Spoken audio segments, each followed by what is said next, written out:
This is WeatherBrains, episode 685, the pre-show for the 4th of March, 2019. And this is not part of the audio podcast. This is just on YouTube only. And obviously, if you're watching on YouTube, a couple of things you might notice. Number one, if you're watching live, we are early tonight. We are going 30 minutes early to accommodate some guests and to talk about what happened yesterday. And also, this is probably going to be a long show. This might run pretty long, so that's okay. Just take it in segments, and you can go through the whole thing. Should be a good show tonight. But we had a very significant tornado event down here in my state yesterday, including one EF4 that killed at least 23 people. And this was south of Auburn and Opelika, Alabama. This is in Lee County, kind of between Montgomery, Alabama, and Columbus, Georgia. And obviously, we'd like to talk about that tonight. Still very surprising to see that kind of loss of life. And obviously, hopefully, Kim is going to be on the show tonight because we have many questions for her, at least I do, about that. And of course, it's going to take some research and some time to determine exactly what happened. People are searching for answers now, and I tell them nobody has an answer now. We have to go in there and let the social scientists do their research, and then we'll look at that and go through it with a fine-tooth comb and try and figure out what went wrong and see if we can all work together to fix it. Some things we can fix, some things we can't fix. We don't know if this was a matter of people not hearing the warning. We don't know if this was a case where people heard the warning and opted not to do anything. Maybe they heard the warning and they didn't have a safe place to go. We do know that there was a high concentration of mobile homes within the path of this EF4. We don't know if there was apathy, the attitude of it always happens somewhere else. It can't happen where I am. That maybe had something to do with it. Were those that died, were they mostly in site-built homes, mobile homes, vehicles? Saw some fairly dramatic video of this thing crossing U.S. Highway 280, which is a main thoroughfare between Phoenix City, Alabama, and Birmingham. And it looked like a large, rain-wrapped, multiple vortex tornado. And the Weather Service survey teams are still wrapping up their work tonight. In fact, let me pull this up and see if there's been an update. It was in the jurisdiction of the National Weather Service in Birmingham. And, I don't see anything new. So far, they have identified 4 tornadoes yesterday. They had one EF2. In fact, take it back, the 2 EF2s. So now we have one south of Tuskegee, one north of Eufaula. Those were 2s. We had the one in Beauregard, that was a 4. And we had an EF1. But it's been a pretty rough day down there. Most of you have seen the images. But again, that's going to be the topic of discussion for the first part of the show. Troy, thanks for coming on early. Yeah, I'm popping in. I've got to grab dinner in a second, but I'm going to bring it here off the side, Have a little dinner. Hey, man, a little WeatherBrains, a little dinner. It's all good. It is. Been thinking about y'all, buddy. Yeah, it's been a fairly challenging couple of days. And, it's interesting for me in that this did not happen in my television market. This happened just south of this television market. And I opted to work the event on the social media side exclusively, which I have not done before. I stayed in my office at home for 10 hours, not doing anything else. And that's a sign of the times. It's a different world we live in now. I did do some. How did you like that, though, James? I mean, what was that like to you? This is not what you usually do. You're usually on TV, and I know you've done this before, and you made the choice to do it this way. But how do you feel the day after? Well, I will say that I know that my friends in Montgomery and Columbus did a great job. I watched some of their coverage. They did a marvelous job. When I was working in the office, I had their, coverage up so I could watch them. Right. And for me, it was a little freeing, I guess, in that, you know, when you're doing live television, you are constrained. I mean, you can't think, you can't really grasp the magnitude of the event. You are hung up in it, and that frees you a little bit to actually use your brain a little bit. I mean, it doesn't make any sense, but when you're on that green wall, you miss it. Like April 27th, 2011, I missed it. I was so busy, and there was so much going on. I missed it. Where with this, you could kind of get involved in it and see the magnitude of it and see the critical nature of the communication. And again, I just felt that I had enough people that followed me on these platforms there to warrant doing 10 hours worth of work.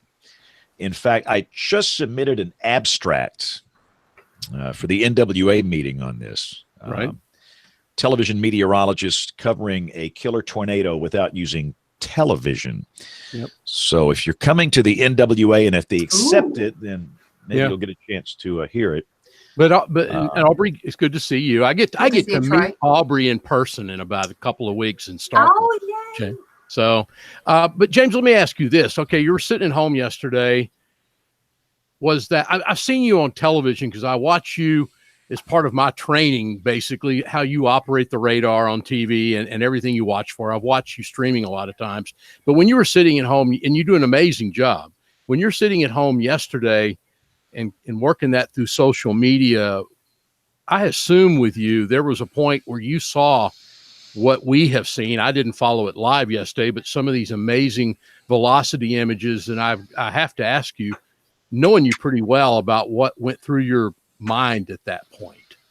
And I'll bring that up. Yeah. And you know, look, any third grader could look at radar and see that we've got most likely a very large damaging tornado. I would contend, I'm going to stop you and say James Spann does that as good as anyone in this country. Well, so don't take it away. It was an obvious signature. And at that time, you know, what I thought about, I thought, well, do I need to go live on Facebook?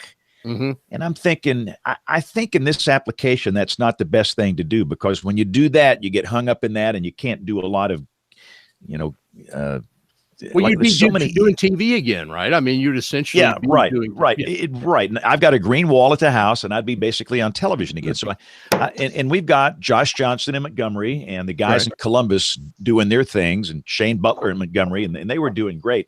I thought I could come in with more of a non-traditional type approach and just hit it really hard on social media and ask for the people that follow me to help me be an evangelist and communicate this to people that you might know that would be in the path of the storm. Mm-hmm. And, you know, I think it worked pretty well. I think it was a good combination. See, I don't have the freedom to do that when I'm on television. When I'm on television, I've got to concentrate on being on television. I have to be coherent. I can't be, you know, constantly on the Twitter and everything else. I mean, I can do some of that, and I have to do some of that. You have to multitask, but I can't just constantly be sending out stuff across these platforms. But I used all of them, Instagram, Snapchat, Facebook, and Twitter. And it's a very interesting case study. And again, that's what I want to do in this NWA presentation. Talk about the different platforms, what I thought worked, what I thought didn't work, and how it integrates with television and the different demographics of the people that you reach. And you do get some pretty good demographic information from Facebook on the people that consume your products and services. So in coming days, I'll be looking at their data and just trying to kind of dig through that and see. But I just thought it was the right thing to do. The easiest thing to do would be to take a nap. Man, a Sunday, where I am, it was cold and rainy. And, oh, man, it was just good sleeping weather. I mean, that would be the natural thing to do on a Sunday afternoon. But I just decided, and again, I don't get to spend a lot of time with my wife. And so, you know, giving up 10 hours for something out of my television market, and she's very understanding. And, you know, but I just thought it would warrant that. So, again, we'll talk about that as the show goes on. Thanks for what you did. Yeah, thank you, Troy. Dr. John, thanks for coming on early. And Aubrey, thank you all for coming on early tonight. Oh, sure, James. Of course. Bill will be here in a minute. I think and again, Bill is our for those that don't know, he is our guest booking officer, and I do believe that he has the Sue, the science operations officer from the National Weather Service in Birmingham, to come on the show here for this early 30 minutes we're doing to talk about what happened yesterday and give us kind of a 30-minute window to discuss that. And we're still trying to process everything. I guess, it's been so long.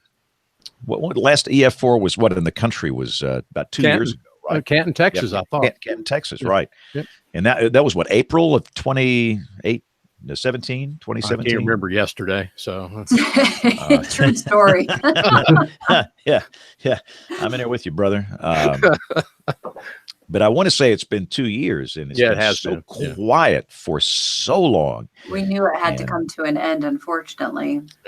Yeah. It's why do Have I you get looked the ahead? feeling talking to John and everybody emailing like this is not going to be it? No. I think I have a feeling this is a sign of the season to come. So If you looked ahead, Troy, looked at the large scale pattern over the next, 5 days, 7 days. Oh, Yeah, middle part just of next look- week. Watch it. look at this weekend. I mean, I know. yeah. That's the first Yeah. one is this weekend. Yeah. But look Yeah. at next week. Yeah. I'm going to the microwave a second. I'll be right back, James. The microwave. okay. Troy's going to cook a delicious meal of macaroni and cheese in the microwave. I thought maybe that's where No. true knowledge was contained, was in the microwave. Yeah. All right. Wow. Let me see now. Bill is not here. I'm pretty sure he's got Kevin Laws coming on here. Let me just invite Kevin myself and see if he will respond. So I've just invited Kevin, and let me invite Bill one more time. And I've got 2 Bill Murrays in here, so let me try another Bill Murray. 2 Bill Murrays. Wow. Yeah, when you The invite Bill people Murray. with the real Bill Murray, please stand up. Kevin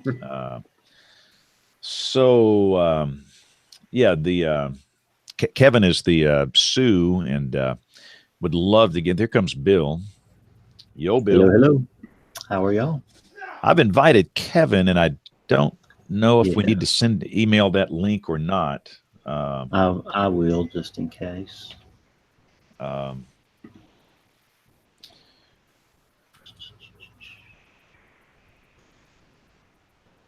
You're all dressed up tonight. Not wearing your hoodie. Yeah. Just like I got so much. I'm so far behind. I got off the television and came back here to try and catch up on email and answering the 10.3 million private messages on these platforms. It's and the thing is, you have to go through this stuff because there's some absolute diamonds in there. Video and images of the tornado. I mean, I found one this morning of the thing. The one that was the video of it crossing over US 280. That came in on Facebook Messenger. Came in on Facebook Messenger, and if I didn't check that thing, I wouldn't have it.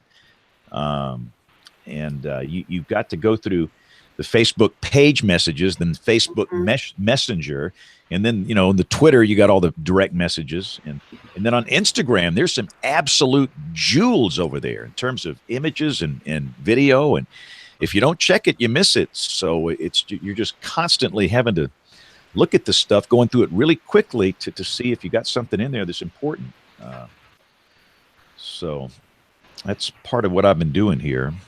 And I did submit an NWA abstract for Huntsville. That's exciting. Can you tell us anything about it?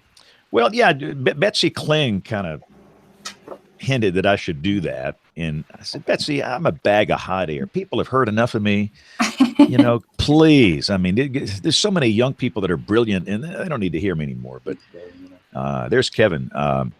So it involved yesterday. I just thought it would be interesting to show the approach I used in communicating critical information, not using television, because the event yesterday was out of my market. And so everything I did was all digital. So I spent 10 hours doing continuous weather coverage on the digital social side and no television, which was a first for me. I've never done a 10-hour stint doing that. Yo, Kevin, can you hear us okay? Yeah, I can hear you. Hear me okay? Loud and clear. Thanks for coming on the show.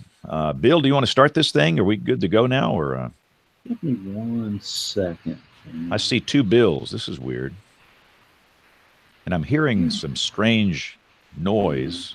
I was going to try to screen share on a separate computer, but I don't think that works. Even though I had everything muted and turned off. How did that thing even see me? That's what was weird. All right. I have no idea what that was about. All right. I think we can start, James. Okay. I'm trying to see where that odd noise is coming from, but it kind of stopped. It's like a Are y'all hearing that? I'm clicking, yeah. but It stopped now, so I think we're good. All right, let's get the recorders going here.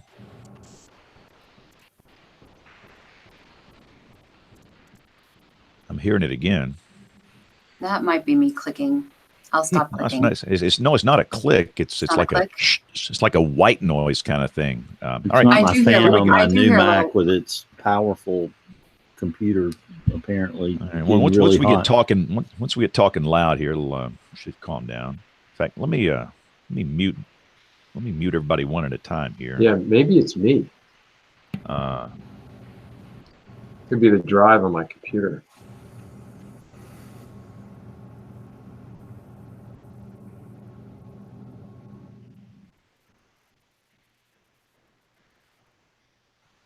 I've muted. Now it's gone. It's either Troy or Bill.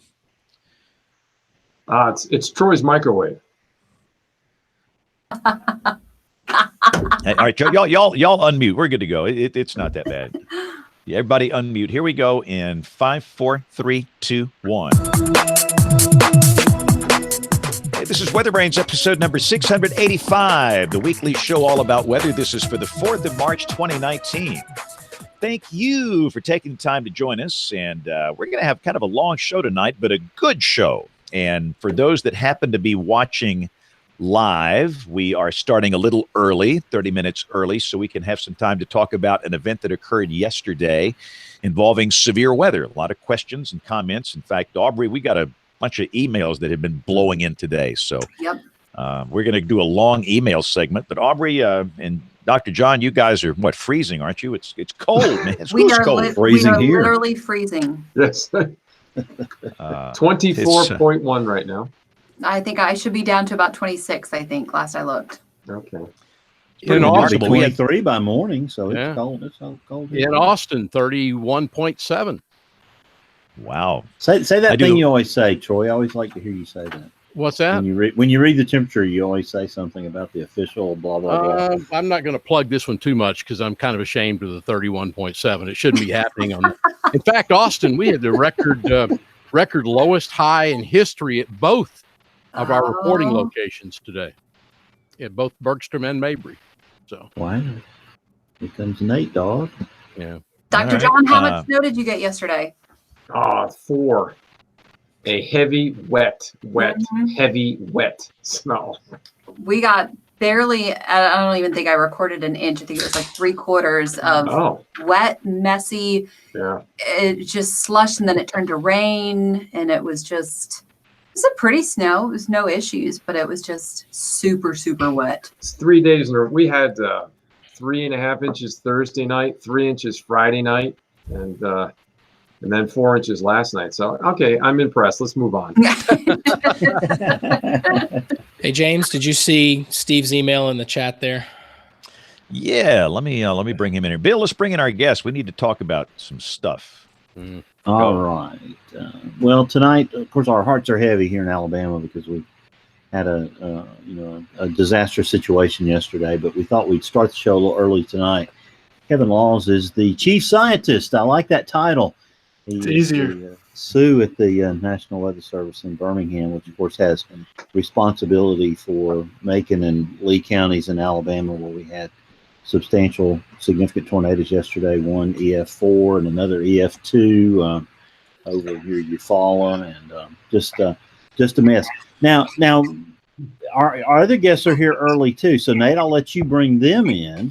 Sure. And we'll lose Steve. And then we'll talk to Kevin for You got it. We'll lose Steve in just a minute, but our two guests for tonight, coming to you live from the 12th floor of the new Comcast Technology Center, or as I call it, the TV Taj Mahal in Center City, Philadelphia. Glen Hurricane Schwartz in the bow tie, and Steve Sasson, two of our excellent meteorologists there and at NBC Philadelphia. So welcome to both of you. Hey, good to be here. Good to have you here. And Bill, I'll toss it back to you. We'll get started talking about the events of yesterday. Well, Kevin, this event, was one we had been tracking since Thursday, at least, and some of us have been tracking it even earlier. But we started officially putting it on the radar on Thursday, and there was some uncertainty about what it was going to be. But it was always clear that there was going to be some sort of severe weather problem in Alabama. Talk about the days leading up to the event, and what your thoughts are on the system that produced it. Yeah, well, it starts out, Bill, in the Southeast, we always have those marginal events. And generally speaking, over the winter season, we're always looking for enough instability. But whenever we can get it, which this event obviously probably doubled or tripled what we normally have as far as our instability values, once we can get it with all the wind shear that we have with these big winter systems, it's really just a matter of time those two come together. And the last big one, wintertime event, because I could kind of consider this to be a wintertime cold season type event, was way back January 23rd, 2012. We all remember what happened in the middle of the night on that one. And that was about 1,000 or 1,500 Cape. This one about the same. And anytime you have that warm front that kind of drags across the central part of the area, south part, the wind shear really picks up, helicity values, if you will, really pick up along that warm front. And as these storms really got their act together, they didn't do much across the Southwest, but the closer they got to that warm front,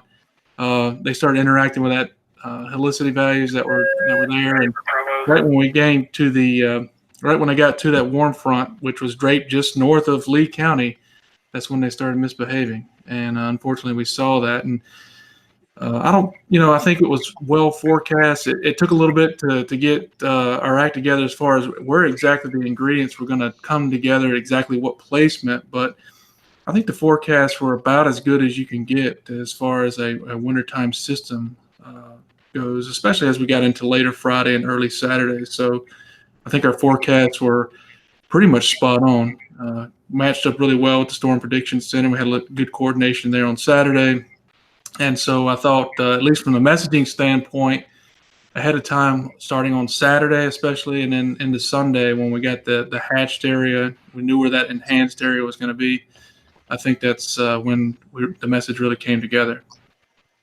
Yeah, the briefing started on Thursday, and then you really started to ramp things up Sunday morning, at least internally with our chat. At 10:39, Gary Goggins expressed a concern, about the situation, and then continued to talk about that. At 10:47, we started talking about strong tornadoes, and we had all been mentioning strong tornadoes in a lot of our products, because it did appear that was going to be the situation.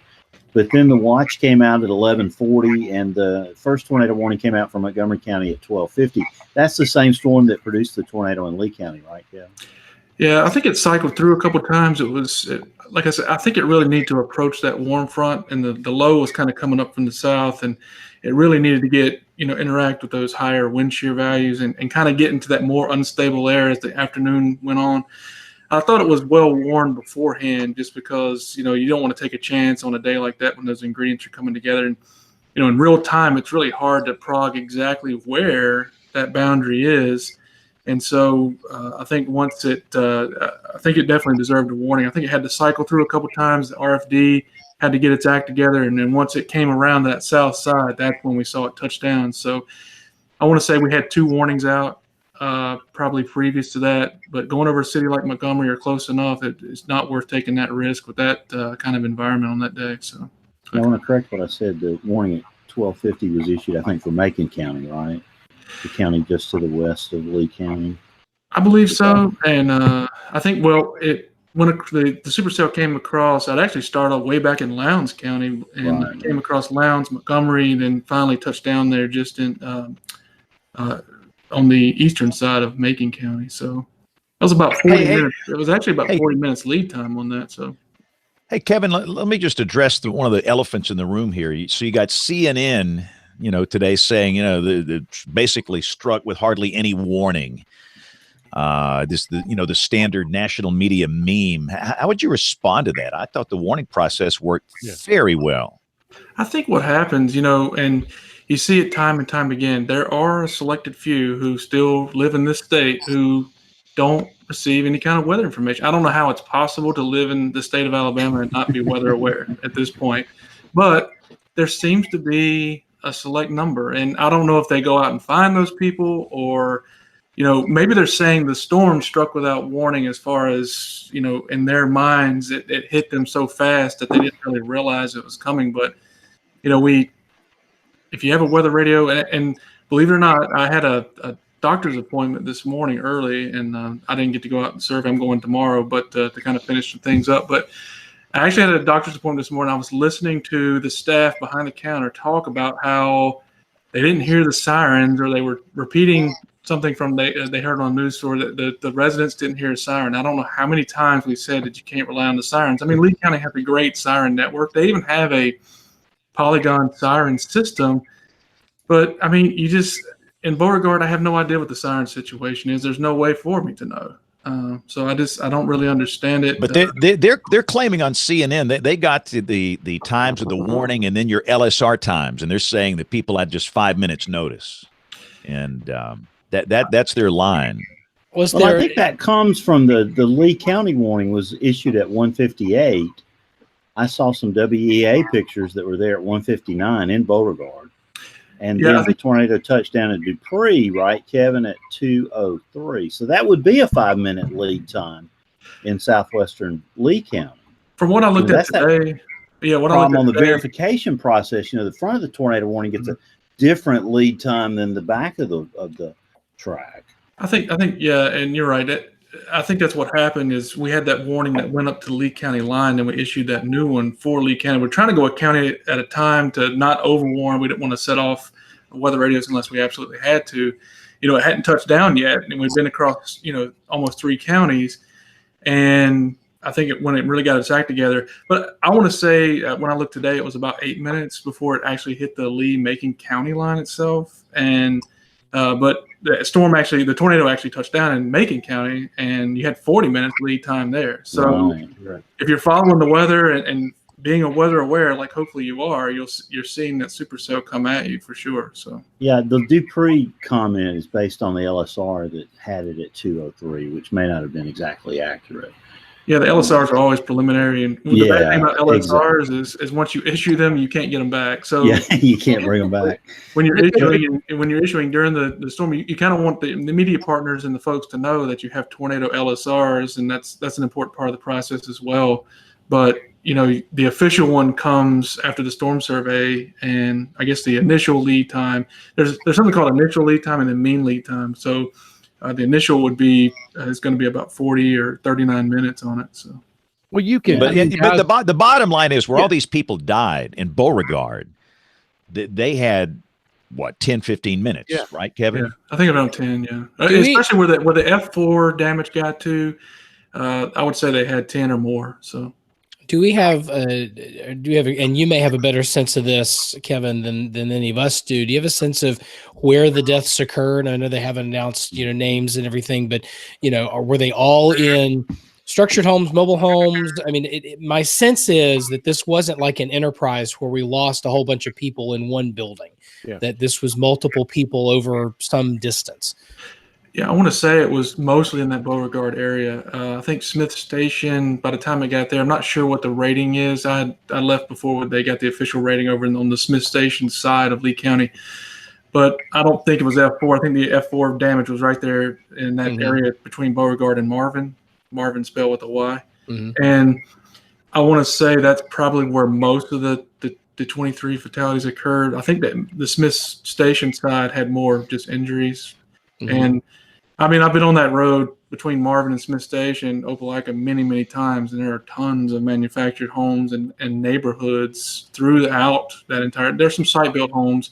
In fact, it takes a site-built home to get to an EF4 rating. You can't even rate an EF4 according to a mobile home or manufactured home. So there was some site-built homes, and I think they had like the J bolts that actually hold the the walls to the foundation were actually snapped and some things like that. That gets it into the F4 range, and that's what we saw today, and just a few isolated spots there. Talk But about Matt everybody is- Grantham. I'm sorry, James. Go ahead. I was just going to say, let's kind of pick up from here. All the people are asking me. This is a sparsely populated part of Lee County. The population centers are Auburn and Opelika. Auburn's home to Auburn University, and that's about 8, 9, 10 miles north of there. How in the world, in a sparsely populated area like that, could the death toll be so high? And I know that we don't have answers, and it's going to be Kim and her associates that do all the work and give us an answer. But what's your initial thought on that, Kev? Is it the mobile home density in that area? Did people not hear the warning, or do you have any idea? Yeah, it's kind of a little bit of bad luck, I guess, too, that it hit places where people live in those manufactured homes. And in fact, in real time, when we were looking at, with some of the software we have, we can turn off the radar data and look at the satellite map background, like a Google Earth kind of image from satellite. And there were just dozens and dozens of neighborhoods, some manufactured homes, some site-built homes, just littered throughout that entire path that we're looking at down there. So you would think it's okay, I guess compared to Auburn, Opelika, it's sparsely populated. But, I've been telling people for years that Alabama, the population density, there's somebody who lives on every street corner almost. And you just really can't get away from where people, do not live. Maybe Bibb County and a few places like that. But it's very rare to not go down a major highway, or at least a minor highway in this case, and not see homes scattered throughout. Yeah, Kevin, we had been tracking the storm course from Lowndes County on across. When I pulled up my Delorme Atlas and looked at the streets or the roads that, littered that area, I knew we were in trouble. That's what scared me because, like James is saying, we think that's a sparsely populated area. But when I see that many streets and roads intersecting one another in a fairly rural area, like you said, there's a population all through there that, is a target at that point. It was really scary for me, as we watched it. It's a very helpless feeling when people are dying, while you're typing furiously or talking as fast as you can and trying to get the word out, and people are still perishing right in the area where you're working. And that's just heartbreaking. Yeah, I just don't know what to do. By the time it honestly, it really went from nothing to F4 very quickly. In this case, sometimes you'll get, a long stretch of maybe 1 and 2 damage, and then you'll start getting in 3 and 4. But here we kind of went from nothing to 3 and 4 very rapidly. I don't think we got the tornado emergency. It was about the time that we started seeing it hit those first set of homes there that we could get the tornado emergency out, which, probably saved a lot of lives downstream. But you're right, there's not much you can do when you have EF4 damage that's really 10 minutes into the track. The radar just doesn't operate that fast to see that you're getting debris lofted to 18,000 feet and to know that you're in serious trouble. John DeBlock was doing a fabulous job hitting it really hard in the chat, and I know the media teams were responding in Montgomery and Columbus and everywhere across the state. Bill, we talk about our warning program a lot, as far as our false alarms and the POD remaining good, lead times being pretty good. But I can't give a shout out enough to the chat folks and the social media folks. We are so active in those areas, and I think it just doesn't get enough attention. And there's a few select offices. Most have obviously a social media account, but I've really got to give a big shout out to those folks, because we treat that just as serious as we do every other part of our game forecast, the warnings, because the thing we talked about when we started to improve our program here was it's not just about the warnings, and you can't focus on who's going to be the button pusher for the warnings. Okay, sometimes that's even an easy job when you have big ones like this, but if we do all that and the message is not clear and it's not getting out on time, then we really have wasted all of that effort to improve our program. So I can't thank those folks enough. And we have a handful, about 5 to 6, who dedicate themselves to being there every single event and to having that really strong presence. Hey, Kim, let's bring her in. Kim, what are your thoughts on this? We need the social science perspective. How in the world did this happen with good warnings, the knowledge we have, same problem? How did this happen? Yeah, I mean, you guys have been discussing a lot of the big questions that we have. I think that we won't necessarily know all the answers until the field work is done, and I'm suspecting that there will be field work done for this event. I'm actually planning on possibly going pretty soon myself. Kevin's aware that I was amid planning an integrated warning team meeting with the Birmingham Forecast Office the last couple months, and we were in part planning to talk about the issue of mobile manufactured housing and what the integrated warning team is doing to communicate with those populations to help them, to reach them. And so certainly is going to be a really interesting hot button issue that continues. And actually this makes for a really important case study opportunity. But Kevin, what you were just talking about, it's, not just at the warning timescale, the button being pushed, that's what matters. I'm curious to know, before that point, there was this really interesting mesoscale discussion that was issued by the Storm Prediction Center. I really, it was an uncharacteristic mesoscale discussion in that it was sort of calling out an area between a watch and a warning, sort of like what the warn on forecast technologies we're developing at the lab are aiming to do eventually. I'm wondering if that was used. Was it useful? Do you know if broadcasters made any use of it? It sort of called out that area that became the focus of the Lee County tornado. So I'm just curious to know how that played, if at all, in what you guys were messaging, what you guys were discussing, and if you know that whether or not that went out in any way, shape, or form to the public. Yeah, I mean, all of their products now are public, and so we certainly saw it. And I think that's part of a new experimental, I think Rich Thompson and I want to say Brian Smith have been working on that the last couple of years. And I think it sort of integrates radar and, like you said, warn on forecast kind of technology of where that high area of danger is going to be over the next hour, let's say. I think it does incorporate a little bit of radar as well, and looking at those velocity data. So it actually tries to estimate, what strength and what size tornado you're going to have. And I'm not sure, at go time, it certainly helps us as warning forecasters to know that you have a favorable environment, you have a favorable radar signature. As far as it going out, like weather radio or something where it alerts the actual public, I think you probably still have to be in the know. But I think that's where we're going in the future with the warning technology, and you can kind of see some glimpses of how much that has progressed over the past couple of years. Yeah, it's interesting. You're right. It's Brian Smith's work, and it's slightly different from the warn on forecast modeling technology. I guess he's been developing something in-house there at SPC that rotational velocity is involved, and looking at things like significant tornado parameter, I think. And it's something that I don't think would ever go out on weather radio. And the question has been for us at the lab, even how would it go out? What would we even call this if it became an official product? To have something operating on that scale, that spatiotemporal scale, what would it be? I don't know, but especially when there's so much going on, like you were saying, it was already go time, and it was a mess. How does, even if you want to put that on the broadcasters to try to communicate, and this is something maybe James, it'd be nice to know your take on this. When it was already go time and this thing was issued, is it something that you could see using, or are you already focused so much on calling the shots that a product operating at that spatiotemporal scale is not necessarily going to be something you can use? Just curious to know, given how this event unfolded. Let's be sure we're talking about this product here. Yeah. No, I think it's actually one over. It's one or two MCDs down. This is 145. Yeah, this one's issued at 207. So this would have been 142. No, that one. 141. Nope. That one. Not that it's one. Real tiny. Nope. Yeah, right.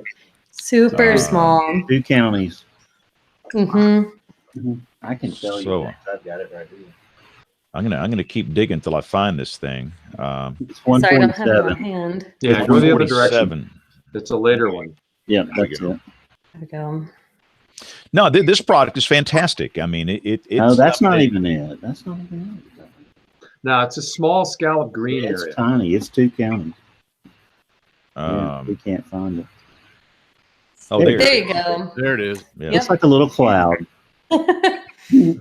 No, this is the kind of thing that I would share across multiple platforms. And I will be the first to say I did not see this one. It got really busy about this time, and I missed that because if you're not looking for these MCDs, you're not going to see it. But that's very helpful for me, Kim. I think it's a great product. I mean, Brian, Kevin, what's your take on this? Yeah, for us, that definitely is. We get it obviously in real time right there on our systems. Kind of pops up on the window, so we can certainly use that and read that. And I think that's sort of the wave of the future. I guess if I had an issue with it is, it's for that high-end user, something that we can share. But I'll be honest with you, we've got to figure out a way to go back to the folks who are not getting the message. I mean, these folks don't even obviously have a weather radio, relying on sirens or whatever. These are the people I think that are dying, and we've got to figure out a way to get those folks educated. I don't know if it's these smaller communities like this. I'm not sure if some of the folks that we talked about today may be Spanish speaking and things like that, and we're just not doing enough effort in those areas to make sure that those folks are protected who live here. Not to poo-poo the product because it's a great product. No. Yeah, I thought it was really interesting. Actually, last night on Twitter, there was a very engaging back and forth between a couple of folks, at least one person, well, 2 people at SPC, a couple of folks who with like warning system training branch or division or whatever they're calling this these days, and a couple other weather service folks going back and forth over that product and whether or not it was, whether or not it was, I mean, they're disagreeing about whether or not, the product was, I don't want to say it was a turf battle because I think we looking back at these particular instances yesterday, we can look at that and go, these were very good products. They spoke to something, they connected the dots. It spoke to filling that gap. And at one point, there was sort of you're calling a question about, whether or not the SPC needs to, has any, authority is not the right word, but has the experience, the expertise to do that. And one of the SPC folks basically was having none of that, saying that we're on top of all of this as well and whatnot. And I mean, I look at this, I sort of fall back with Rich Thompson on this. I mean, this is good stuff. If this product has value, then I think we need to find a way to get it in the product chain somehow, whether it's an official product, whether we're using some other product like an MD, whether it's something that we're sharing more via social and not through sort of an official product channel. But clearly we were on to something. I say we, I mean, the SBC was on to something that hopefully filled a gap. Now I will say this, at least one of the people in the path of those storms didn't see it, because when they're in warning mode, they're not looking at MDs so much, or as intently as they might be otherwise, like right before the first warning is issued. So, maybe there's an opportunity to improve the, the product flow there. I think there is a value for that product as a pre-watch, Kim. Something that goes between the convective outlook and the watch. We put it on our products automatically. Okay. It does convey outstanding information, and it stays on the blog even past its expiration time. So I see it as a valuable thing, and I don't see where it hurt anything yesterday. Kevin, I didn't mean to cut you off. No, I was going to say I don't consider it to be a turf war at all. I mean, they have their role, and which is a little bit more in the forecast realm, and obviously the watches are also forecasts of where the tornado activity is expected to be. So, so I don't consider it a turf war. And remember too, the product, is really intended for those higher end tornadoes, the killer ones. And that's that's when I'm not going to ever argue against sirens or weather radio or scale discussion or tornado emergencies when you have killer tornadoes. I don't care. Bring all your weapons. Yeah. I think we just. Sorry, go ahead. Okay, I'll just say really quickly, we need to work out, I love listening to this from an organizational communication perspective. As the technologies are starting to develop that bleed across the organizational lines, we're having to rethink, what is it that defines the Storm Prediction Center and its role? What is it that even a warning is? We're grappling with this, with the technologies that we're making that could extend lead time. So-called through the facets world into like an hour with probabilities. This is something Troy got to play with, we're Nate's gotten to play with. We're really trying to figure out then who would the operational unit be that would be working with these things. How would you pass off between forecast offices if you have something that's moving continuously? That's going to be totally different. So the issue you guys were talking about earlier with the warning having to reissue. If we had technologies that were gap filling, we might have something that could follow the storm continuously. Mm-hmm. And then at what point the emergency managers then would have to answer to, well, at what point would they sound their sirens? It wouldn't be obvious anymore because it wouldn't just be the issuance of a warning in discrete chunks. It would just sort of be continuously moving. It makes sense with respect to the weather, but from a communication perspective, from an organization's perspective, it challenges everything with how we're set up. So I think I love these kinds of examples where there's innovations happening that are challenging our system in this way. It's where we're going, and it's an important thing for us to think about. I wonder what you guys think about if this was a product that you knew was coming. Maybe would it, if it was part of your workflow, say it came from the SPC, maybe would it be something that you would have been looking out for, and maybe you could have, done something to, maybe James, maybe you could have said something on air about an area that would be locally, more of an area of concern. Do you think that that's, if you were expecting it? Absolutely. I think it's a great product. I would use it on the air. I would use it across all the different platforms we have. But having said that, the one thing we have to be careful is, going back to Kevin's point, we are trying to reach a 72-year-old widow that lives in a mobile home in a rural part of Lee County, Alabama. They don't understand anything about correlation coefficient or VROT values or anything else. They need to know, how close is this thing? What do I need to do? And again, I go back to what I say all the time. This thing, it's about these people. And if you look at some of the faces of the ones we lost, and this is probably one of the most tragic ones. You probably saw this today. This is a fourth grader that passed away in this, and it will absolutely tear your heart out. And I think for all of us in the weather enterprise, we struggle with this, and that's what I think about it. It's these families. So we've got the science side, which is what we're talking about, which is great. I need, again, when I'm on television, like I said before, I don't have time to think. I need somebody at SPC thinking for me. I need Kim, you thinking for me, so that when I see these products and services, boom, it's just there. And I know it's good information, and it's going to help me decide what I need to say on television. But the bottom line is, we have to present this stuff in a way that can reach these families, and they can easily understand what they need to do, when they need to do it. And, Kevin Laws, don't you agree? I mean, this is the bottom line here. Yeah, and the information battle that we can fight, and you and I were sitting in the back of that room in St. Louis, and I'm not going to get on a soapbox here too quickly. Oh, go ahead. Just go. We cannot, have any kind of messages floating out there that these manufactured homes are safe, mobile homes are safe, because I don't know yet, but I can promise you that there were fatalities in manufactured mobile homes yesterday. I can promise you there was. So we've got to absolutely stop the nonsense with that. And we have to get out in these communities, these smaller communities, and we have to make sure they have weather radios and make sure that they have a plan. Because my guess is the weather radios, if they have them, or sirens if they hear them, okay, they don't know what to do. They just don't know what to do. They don't know if they should get in the car. They should have been in shelter a long time ago, or at least have that plan to do that. I don't think they just know what to do. Then maybe they can't get out.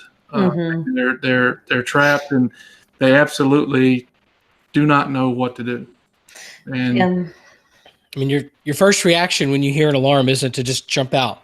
Fire alarm goes off in an office building. Your first reaction isn't to go, okay, there's fire alarm, we need to go. It's what's going on. Do you smell smoke? I mean, it's all this stuff. And, Kim knows this stuff like the back of her hand. It takes time, a few minutes to process, to figure that out. And that's where, like you said, having a plan.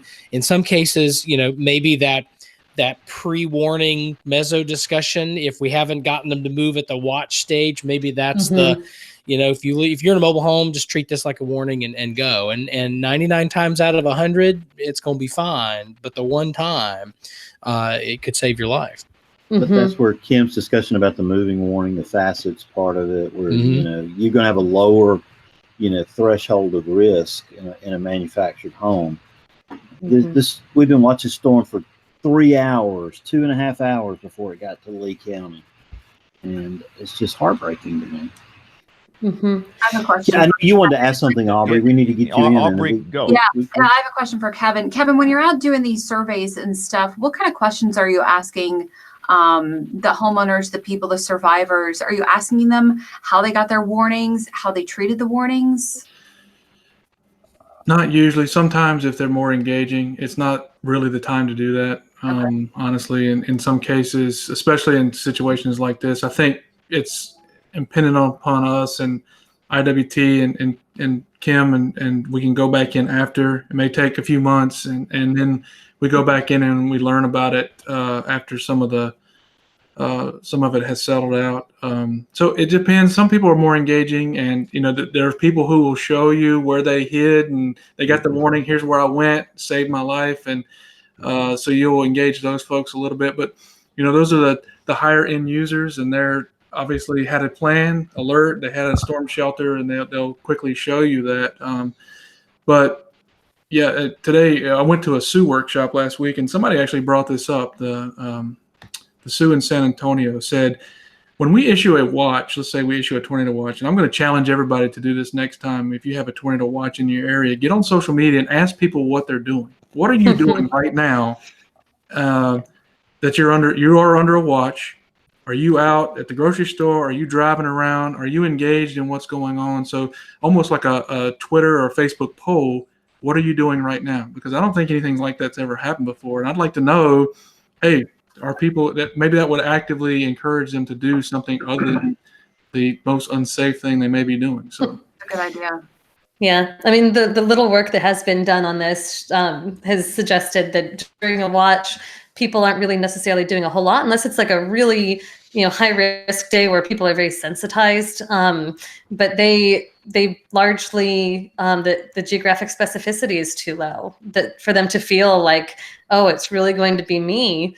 And they may generally be aware, like, oh, if there's storms, maybe I should care about them today. But they're not necessarily preparing, which is what you want them to be doing. And I think that that's the potential beauty of the kind of product SPC put out yesterday. Is if you're calling out just a couple counties, then I think that will make a much stronger signal to people to say, oh, actually, it could be me. And when you guys were right, when you're thinking about having to flee a place, you need to have that much time. You can't do it on the warning time scale. It's just as bad to think about being in a car.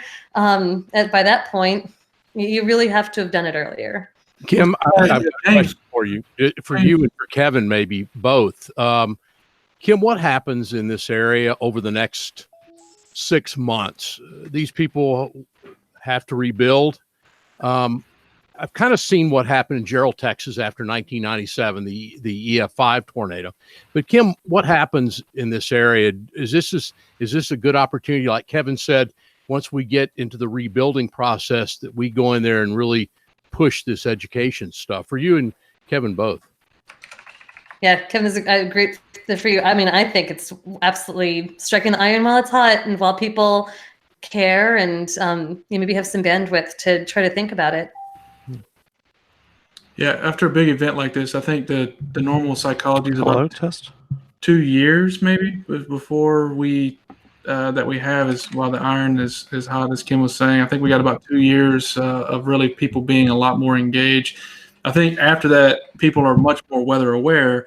but I think you really peak maybe a few months from now to get people's attention and to really hit some at home. But again, you're talking about a population of a lot of folks and who probably need to hear this information, even though we do that. James, I was going to go back and we talked about a situation where the warning process worked really well. And I want to always go back to that. I think it was Aliceville and Carrollton storm, remember, from a few years ago, when all those people made it to the community shelter and it came through, hit mobile homes, and we didn't even have any injuries, I don't think, from that. And that's so many people that day, it was standing room only in the shelter. So, what's the difference between that event and this event? So, I mean, I don't even think we were in an enhanced risk that day, but you still had a time and place where the warning process worked really well. Is it just a function that Pickens County and Lamar County get so many tornadoes and they're more used to it? Lee County doesn't. This is obviously the worst thing that's ever happened in Lee County. So I don't know what the difference is between contrast those two events. And let me just say this too, for those that don't know, Kathy Carson is the EMA director, and she's great. Let me tell you what, they are excellent in Lee County in terms of education, in terms of everything, doing it right. If you can look up a great example of an EMA operation, it's Lee County. And I know that because I spent some time with them. I went down there, spent a whole day with them. And so it's a case where there was an excellent warning. It was forecast days in advance, the event. The EMA organization is great education. Everything just would have seemed to have been in place for there to be hardly any, if no loss of life for this thing. And that's why it's so baffling, Kevin, because we had an EF3 that went through Jacksonville, college town. Nobody died. Had a few minor injuries. That was it. How in the world could this happen? And I guess, Kim, we just have to wait for you to do your work and get some answers from you. Me and others. I mean, I think you guys, I'm going to hedge that it's the housing type that was hit. I think that's it. But everybody's afraid to say anything now because you'll offend somebody, with the mobile home housing, MHI, whatever they call that thing. And, we can't play that game where you're afraid of offending somebody. You have to do what's right because people are dying. These are real people that died. And we're not here to make some, blow-dried person in Los Angeles that's a publicist for MHI happy. We're here to save somebody's life, and we have to move on past that. But I think you're right. I think Kevin has hinted at that, and Kim has hinted at that. I'm hinting at that. But yet we just dance around it because, we're going to make somebody mad. And, so something's got to stop. And Kevin, there was a campaign to basically let people in mobile home know that they're safe, they're okay when there's a tornado coming. And goodness gracious, I hope that didn't come into play here. Well, there's so many things we could do, right? I mean, and for whatever reason, I think the industry thinks it's an attack on their homes. And we've said many times, they're very affordable. A lot of folks, they're very nice. I mean, the newer ones, and they're a lot safer than they ever have been. Okay, I'll say that, but not in a tornado. You just cannot withstand those. And I've seen all kinds. I've seen EF0s to 5s and what they do to manufactured mobile homes, whatever you want to call them. And it's devastating in almost every case. I mean, if it takes a direct hit, it's going to be devastating. And if you're inside there, and even if it turns over and only rolls over once, you're at the mercy of whatever's going to happen to you. And there's nothing more dangerous than that, scary. I mean, think about the safety rules that we promoted for 2 decades. You're supposed to go outside and lay in a ditch before you stay in one of them. Think about what I'm asking someone to do. I'm asking you to, it's safer to go lay outside in the elements in a ditch than it is to stay in that home. I mean, that's remarkable if somebody actually does that, but you know what? It's probably going to save your life, to be honest with you. And I'm like you. I am their best friend. I am an advocate. They provide affordable, marvelous housing. But during a tornado, you got to get out. But anyway, Bill, I'll let you take over. We got to shift to our Philadelphia guest, right? Yeah, Kevin, thank you so much for joining us. I know you got to get up early in the morning. You're welcome to stay, but we appreciate the time you spent with us tonight. Well, thank you guys again, and we'll get there. We need to keep digging, but we have to stop having days like this. We really do. And so, yeah, thank you. Thanks for accommodating my schedule. We have to get up early and go out again tomorrow. So I really appreciate the time tonight. Thank you Thanks, for everything Kevin. you You're the do, greatest. Kevin. Thank you. Yes, you are. That's outstanding. I want to welcome Joel Houseman to the show tonight. It's National Weather Podcast Month. He runs Ice Station Houseman, and he's a weather enthusiast in Washington, D.C. Joel, welcome to the show. Thanks, everyone. How's everyone tonight? Well, our hearts are a little heavy down here in Alabama, but yeah, I was in, oddly enough, Austin, Texas all weekend. was in Troy's territory. Yeah, and it was funny when I left Virginia. I'm in Northern Virginia. When I left on Thursday and I landed in Austin on Thursday, I was like, the weather's the same. It's mid-40s and it's raining. This is weird. I've been to Austin many times, and it's never that was never the case before. Well, we're thrilled to have you here tonight. We have a couple of weather legends on the show for the rest of the show. We've been talking about the tornadoes in Alabama, but I'll turn it over to Nate Johnson, let him introduce our special guest tonight. All right. Well, we introduced him at the beginning of the special part of the show, but we'll reintroduce Glen Hurricane Schwartz and Steve Sasson from NBC Philadelphia, WCAU television there in Center City, Philadelphia. Gentlemen, welcome to the program. Thanks a lot. Glad to be here. So, if you've been around, if you've lived in Philadelphia for any amount of time, or if you're watching or listening to us from Philly, obviously you know Hurricane. He's been in the market a long time, longer than he probably wants to admit to. But and I think it's safe to say has achieved legend status amongst broadcast meteorologists. Tell us, Glenn, how you got in the business and how you made it to Philadelphia. Well, yeah. I've actually been in Philly now 24 years, but I was probably in 24 other places before that. After Penn State, I started off at AccuWeather, actually. I had a choice of two jobs. There was a government freeze at the time. I could have gone to AccuWeather, or I could have gone to the South Pole. Those are my so not even liking the state college cold. I made the right decision. But there were only about 5 of us there at AccuWeather at the time. It wasn't even called AccuWeather at that point. They weren't even a 12-month-a-year operation. The name of the thing was called Snow Warning Service. And when I graduated in June, they didn't even have a job for me until the fall because they didn't do anything during the summers. You can imagine that. This gigantic private weather service back in those days. And of course, I got to work with Elliot Abrams every day for a year and a half and learned an awful lot about him. And I heard he just retired this past week.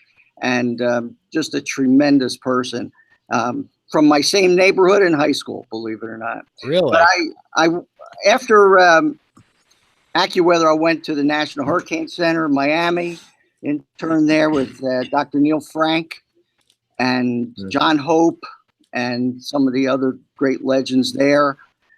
And then to the National Weather Service in Atlanta. And it's interested to hear your comments about the tornadoes. I was the warning preparedness guy in Atlanta. Even before it was at WPM, it was a DPM called Disaster Preparedness Meteorologist. Wow. And it's kind of curious for me to think that 40 plus years later, we have a tornado watch, we have a tornado warning, we have NOAA weather radios, we have sirens. We were talking about the same 4 things 40 plus years ago, and not a whole lot has changed in the warning business compared to what's changed in the rest of the world. Anyway, I'll talk more about that later. But I got recruited from the Weather Service into TV in Atlanta. That's where I started my career. I went from there to Cincinnati, then back to Atlanta at the Weather Channel in the early days. And I was the first person to actually chase storms for them. So after I had left, Jim Cantori replaced me. And he knows it because I remind him about it whenever I see him. You may be most famous for doing it, but I started it. So is that how you got your nickname, Glenn? Yeah. From years later, I showed video of me being blown around in one of the hurricanes when I was working in New York City, and just before the weather. And then the anchorman just introduced me, a total ad lib, as Glen Hurricane Schwartz, and it just stuck.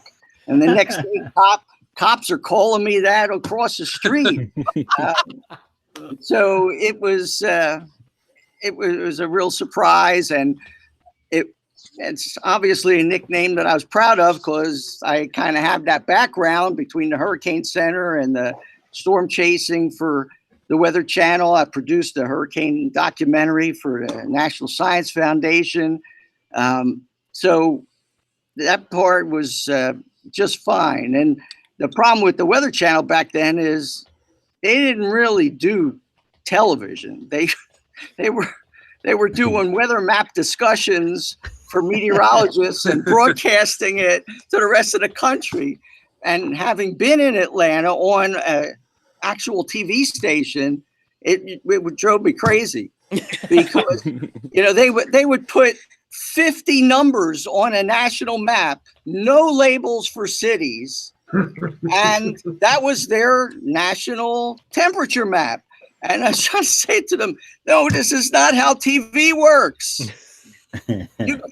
There are people in Montana watching you in Chicago. They don't know where Chicago is. You got to write the word Chicago on a map. It was like that primitive. And they were just aghast that I would come up with these objections to their purity. That's the thing about TV. That I always tell everybody. If you want to be a purist, a meteorological scientific purist, you better not get into television, commercial television. I have to ask, for your nickname, do you remember what hurricane it was? Hurricane Elena, 1985. Oh, a great hurricane. And that was the first one. And, Atlanta's not that far from the Gulf of Mexico. So I had been working on this documentary. I needed some more video. So it was a holiday weekend coming up, and the high management was gone. They didn't want to spend a penny on doing anything like taking a camera outside and even shooting a damn cloud. They didn't even do that back then. So I got one of the vice presidents to approve renting a car. We had no car, no vehicle, and taking it and the cameraman, who did nothing but shoot promos, down to the beach at Pensacola. We're going to shoot the hurricane coming on shore and then drive back, maybe even the same day. Well, if anybody remembers Elena, 6 days later, it was still floating around in the Gulf of Mexico. And I was chasing it all around the peninsula and down to Tampa, and it looked like it was going to Tampa, and it stalled and flooded Tampa, even though it wasn't even that close to it. And then the last night, driving all the way around the Panhandle and trying to outrace the storm as it changed course, trying to go into Mississippi. So we traveled 3,000 miles in a whole week. And that was Labor Day weekend. Yep. Yeah. And that's the only way I got approval, because the management was out of town. And when we came back, this is not the era of overnight ratings. It's 1985. They were furious. I mean, I was a little worried for my job, because they did not have budget money for any of this stuff until they saw the ratings. Then when they saw the ratings, everything changed. So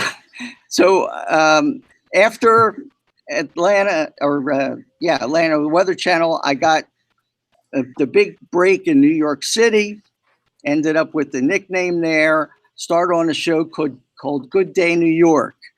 And they actually were starting a morning show in New York City without a weather person. And they thought they could do this.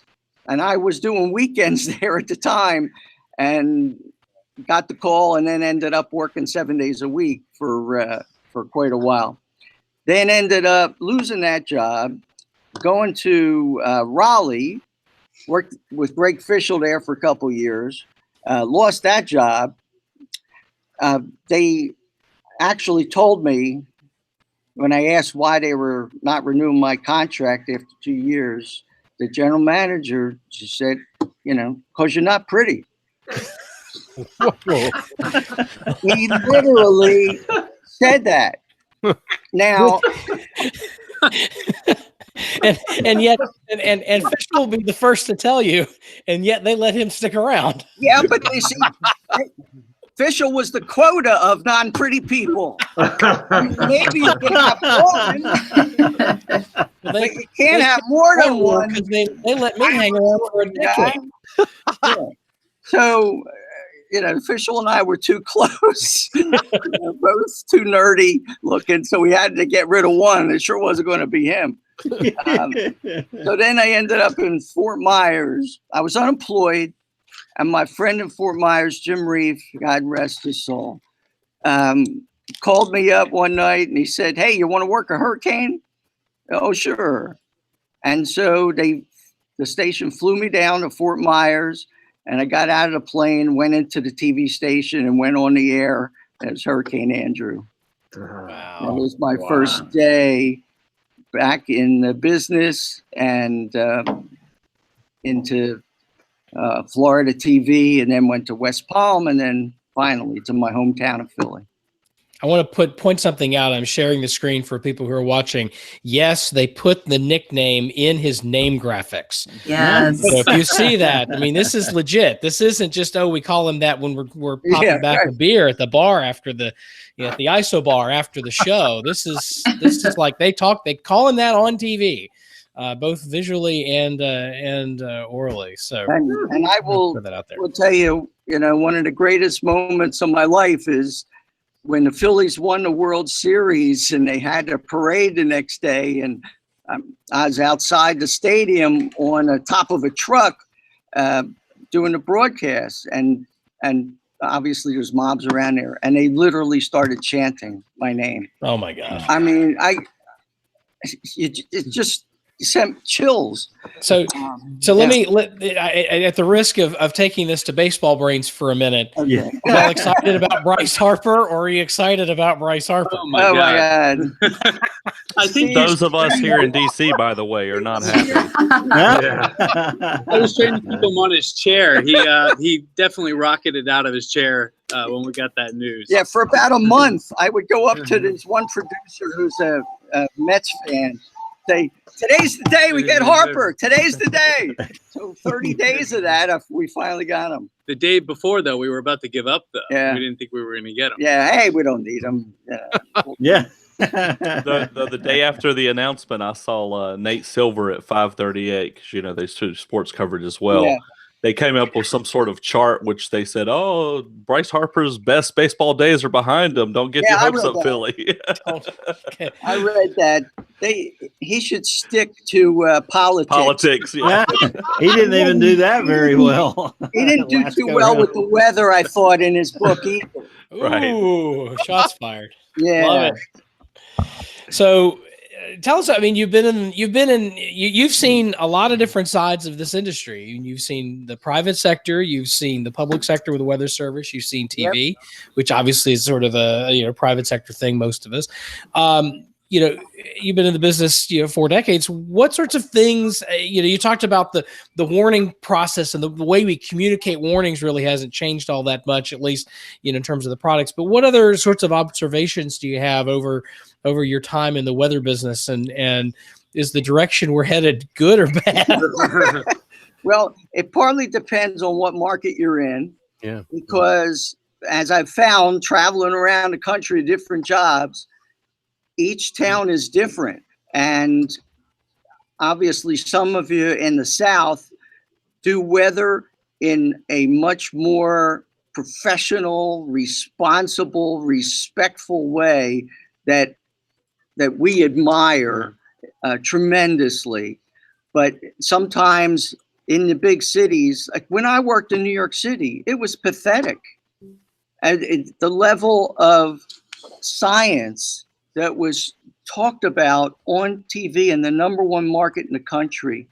And my best example of that was we had one of those winter storms coming, and there's a tremendous variation between Long Island and the city and then the mountains to the west. And the forecast from the CBS station the night before is mixed precipitation, high temperatures, 30 to 38. That was the forecast that was on the screen.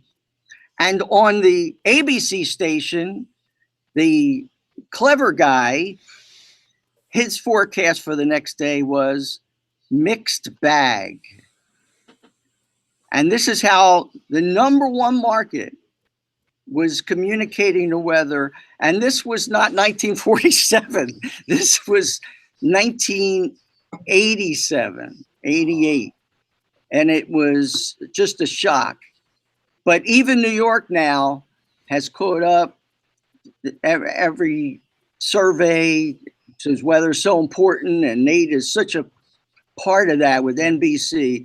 And he's built up every one of these stations on our O&O network, up and down the coast especially, that used to be so unprofessional, and it was more a broadcasting weather than a science communicator. Let me get my checkbook out. Who do I make that out to? The Bank Tank Hurricane? As you can tell, I tell it like it is. Oh, he does.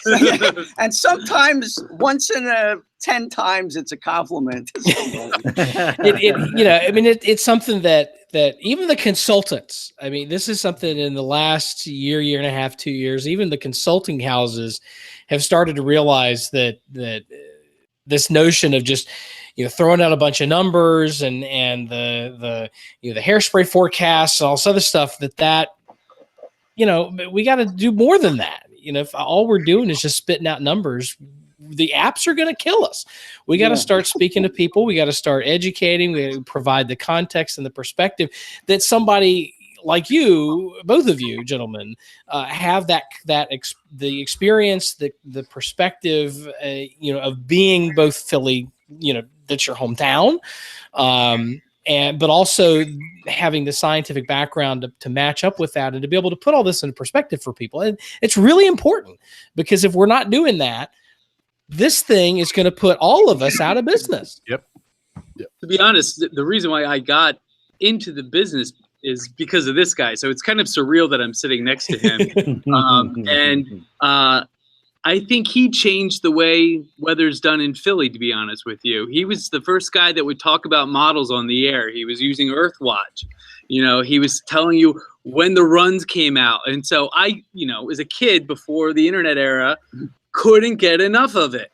So, when somebody else was filling in for him, it was so disappointing. I would stay up, and I remember the first storm was the blizzard of '96, which I think I was up for like 72 hours. I didn't go to bed.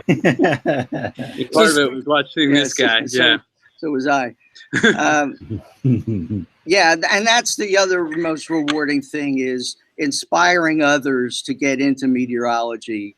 Between previous interns that we've had, and just random people that come up and say that I inspired them.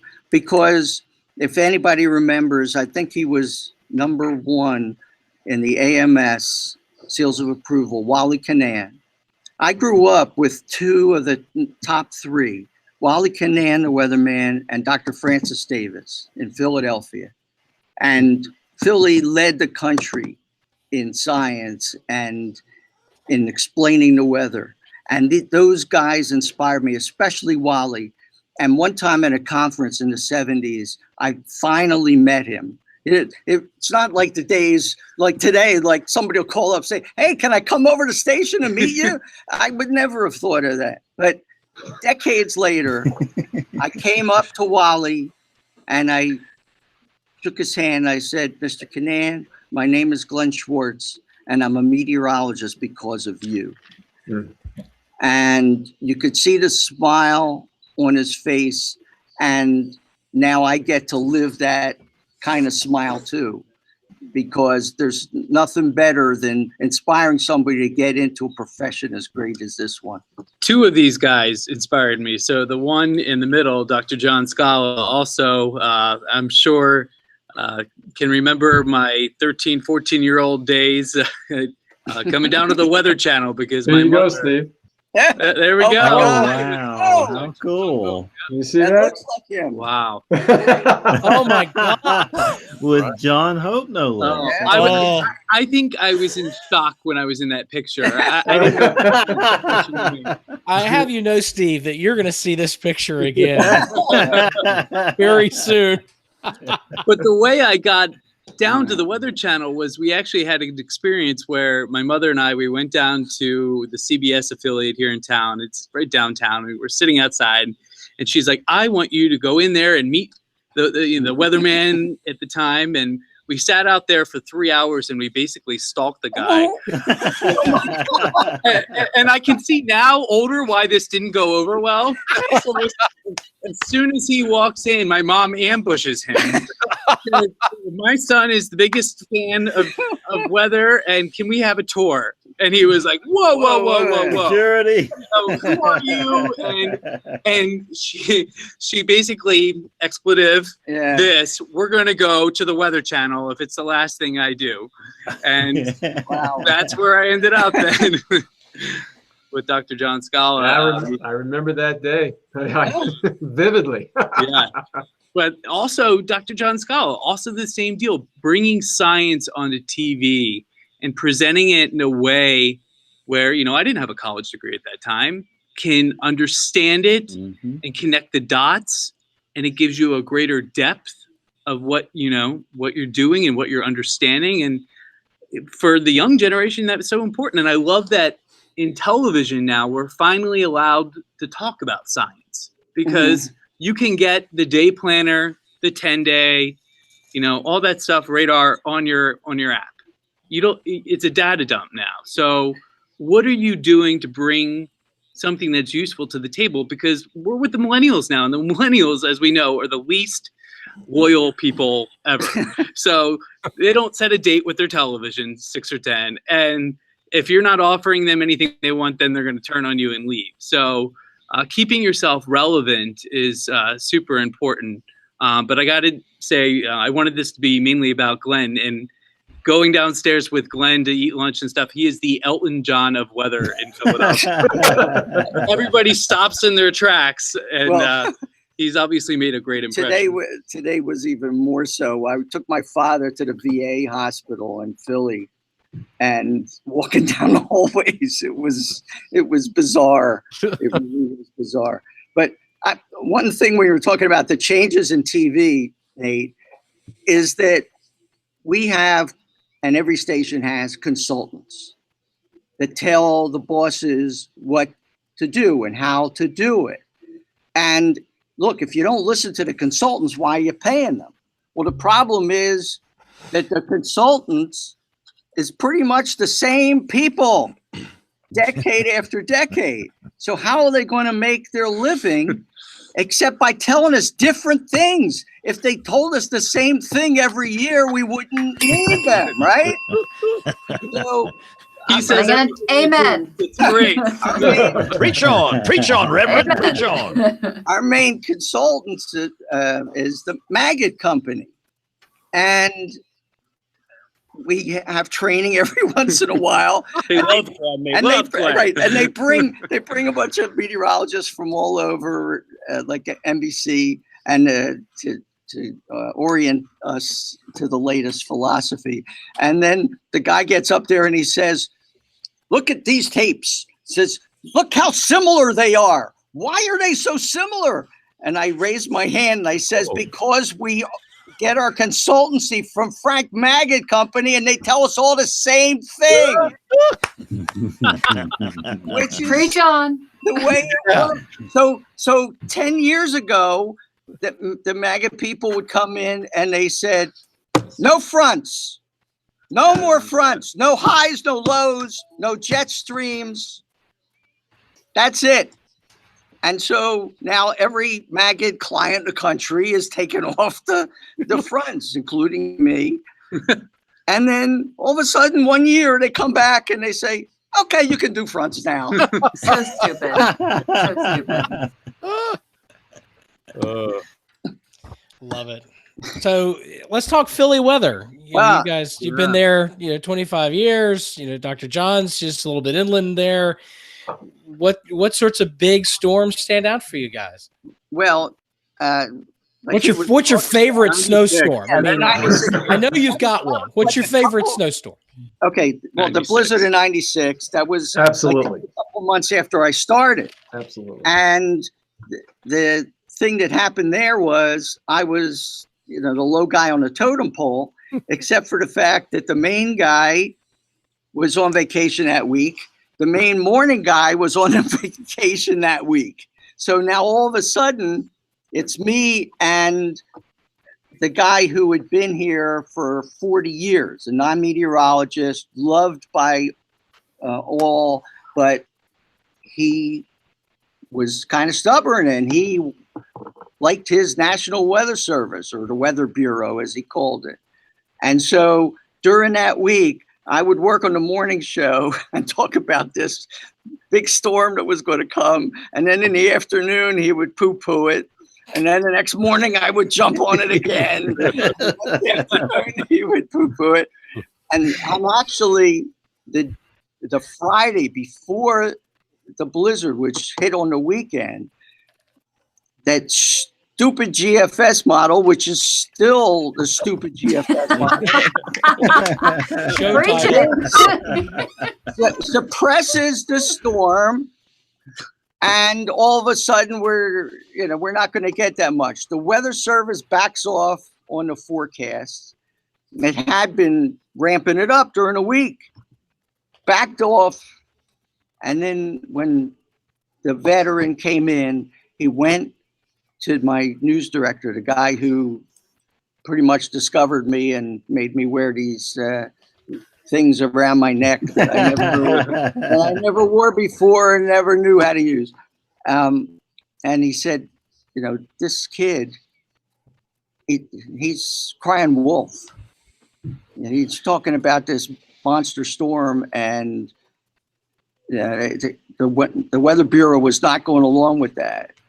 And to his credit, my boss said, I trust my guy. And so we stayed with the forecast while the other stations were backing off. And I pretty much made my reputation in one weekend. Wow. One of my favorite events was actually a severe event, and it happened at the end of May in 1998. And it was the only high risk that has ever been issued in the Northeast. And it was surreal to see all of these supercells over Pennsylvania and New York State. And I believe there was a couple of derechos the day before too. It was just an epic severe weather event. And I remember we had a cluster of supercells move through in the early evening, followed by the MCS that came through after it. So there was continuous lightning in the sky, and I mean continuous. It didn't stop for about 5 hours. It was insane. And we had an EF3 tornado in Berks County, which, if you know anything about southeastern Pennsylvania, we get some tornadoes. They tend to be EF0s, sometimes EF1s, and we had an EF2 that moved right into Northeast Philadelphia. And so, you guys were talking about kind of the social science of people reacting or adhering to warnings. Here in the Northeast, I think the issue is people don't really believe it's going to happen. We get a lot of tornado warnings that don't verify. Really? And so only about 90% up here. Whenever I doubt myself, so the thing is that, every once in a while you do have the real deal event, and getting people to actually believe you here, because Northeastern people by nature tend to be, they doubt things until they, come And up with they've a never seen one in Yeah. their life. Is that Right. where I get it from? God. I think it's in our genetics. So Yeah. God. I guess it is. Yeah, That mine's first down. All right, let me finish up on his story about that day, because I think it really says something about communication in severe weather. I was working that day, but it also happened to be the NBA Finals with Michael Jordan having his last game, what may have been his last game. And we were under orders. We knew that there was going to be severe weather, but I was under orders. It's like, you do not interrupt this basketball game unless there is a monster tornado that's going to hit City Hall. I mean, you are not touching this broadcast. So about all that we were allowed to do was crawls. So when the tornado watch came out, we did an update at halftime, and then as we get into the third quarter, it's getting worse and worse, and the tornado warning comes out, and the warning is for the county. A lot of people don't even know what county they live in. That's true. Okay? That's true. So we still have that issue. And then the false alarms here, nobody's ever seen a tornado in their life. But what the National Weather Service did 10 minutes later, they issued the warning, we ran the crawl, and then they issued and reissued the warning saying a tornado is on the ground and is headed toward the town of Lyons in Berks County. And I went, and back in those days, they weren't automatic crawls. I had to go in and type it. But I typed up that very warning, and the tornado hit Lyons, EF3. And when we did the Weather Service did the survey the next day, the people went to their basements and nobody was injured. And they all said that they did it because their town was mentioned. They didn't do it at first when the first tornado warning came, but when, it's coming at me, that's when they went down. And that's the way it seems to be about any kind of weather warnings. They expect a knock on the door saying, hey, Mr. Smith, there's a tornado coming.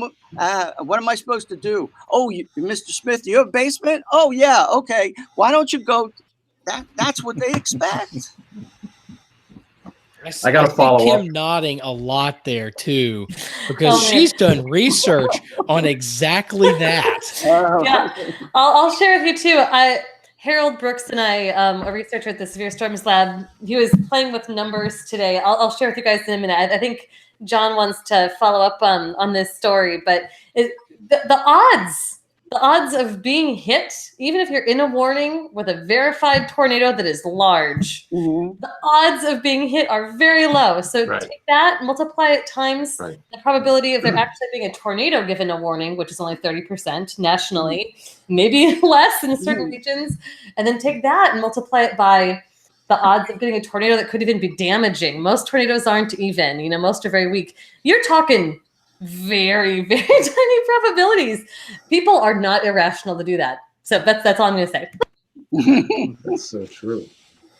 Well, Steve, you were talking about that event, which was May 31st, 98. So anybody who's familiar with Pennsylvania lore, May 31st is the day. That's the day for severe weather. So I was actually a university professor in upstate New York.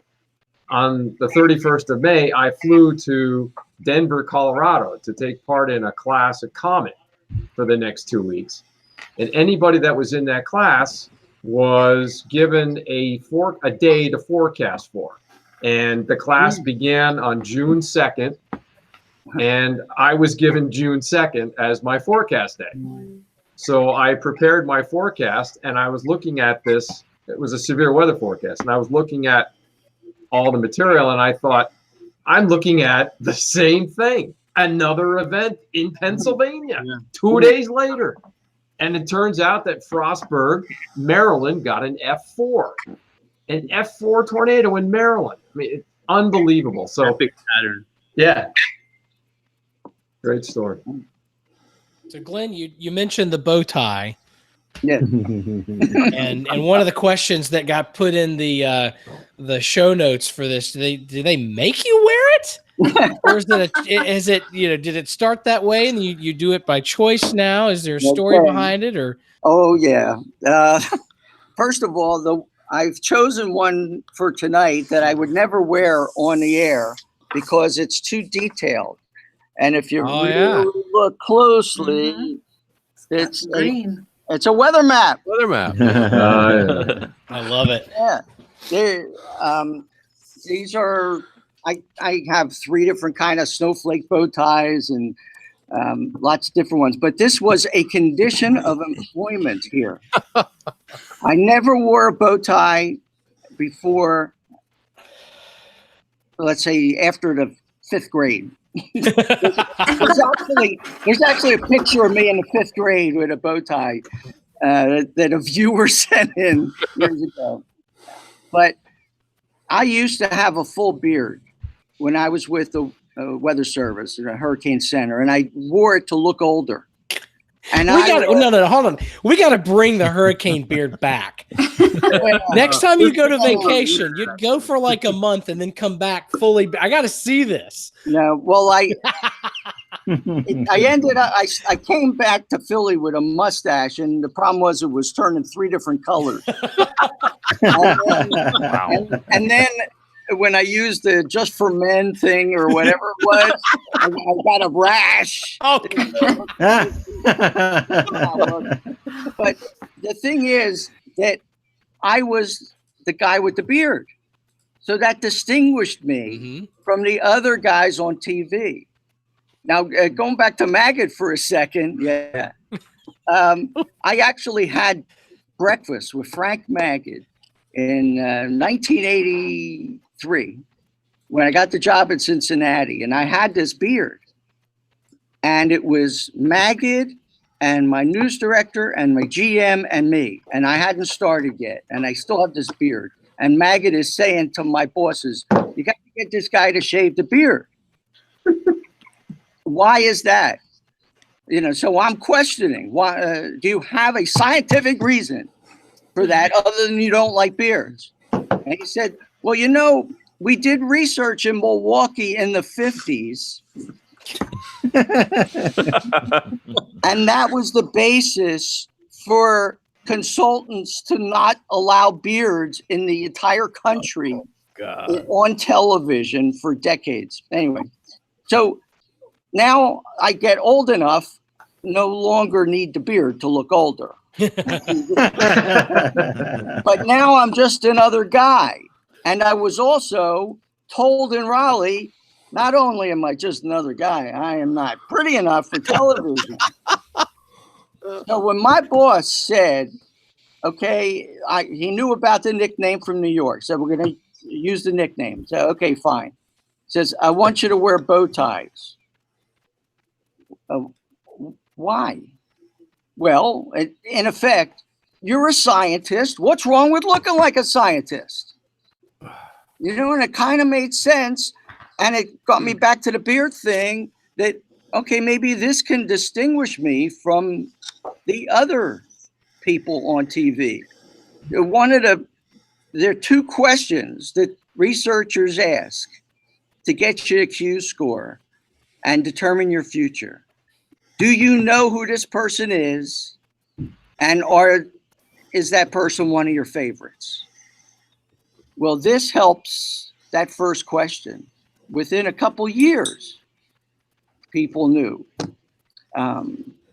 Glenn likes to push boundaries here at work. It's interesting. We would have never known. Really? And it amazes me. And maybe in 35 years, I can do the same. But we are a paperless building here. Glenn has stacks of paper all over his desk. So every day we have our forecasting sheet, right? And they were trying to convince them to go digital with it, everything like this.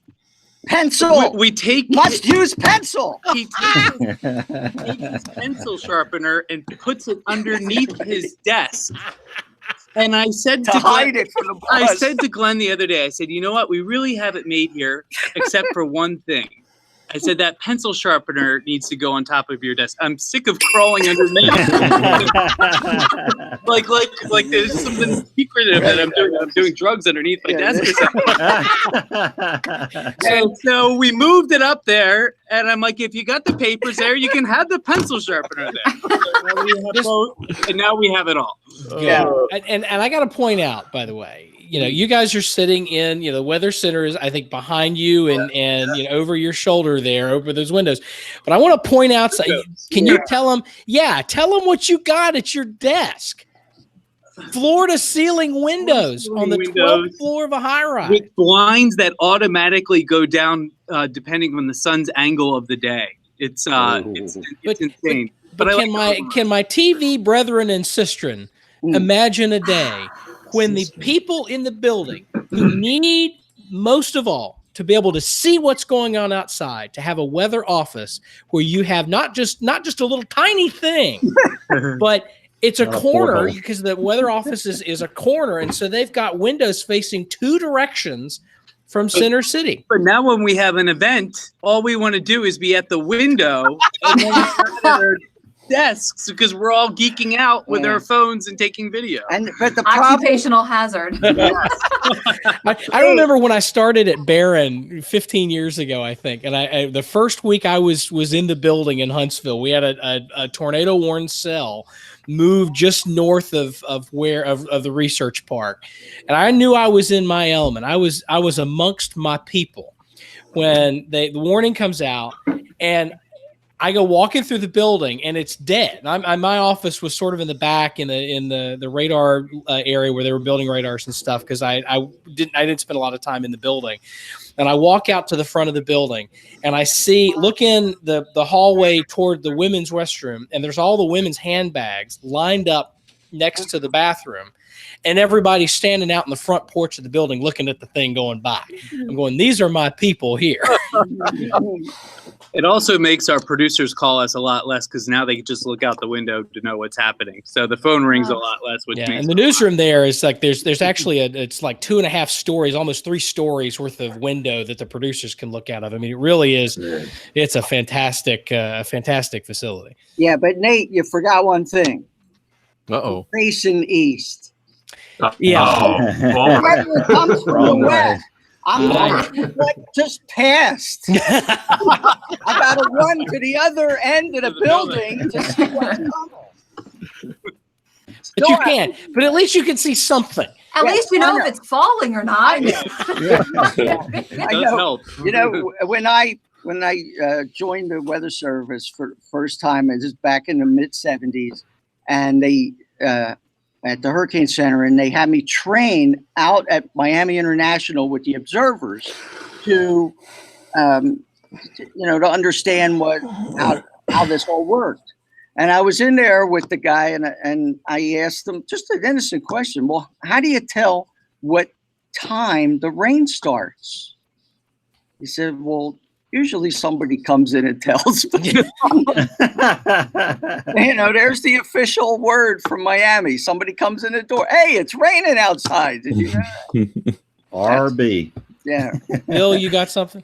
Yeah, Glenn, it's fascinating to me that you worked at the Hurricane Center in the middle 70s. And even though it was fairly slow, there were some significant storms during that time.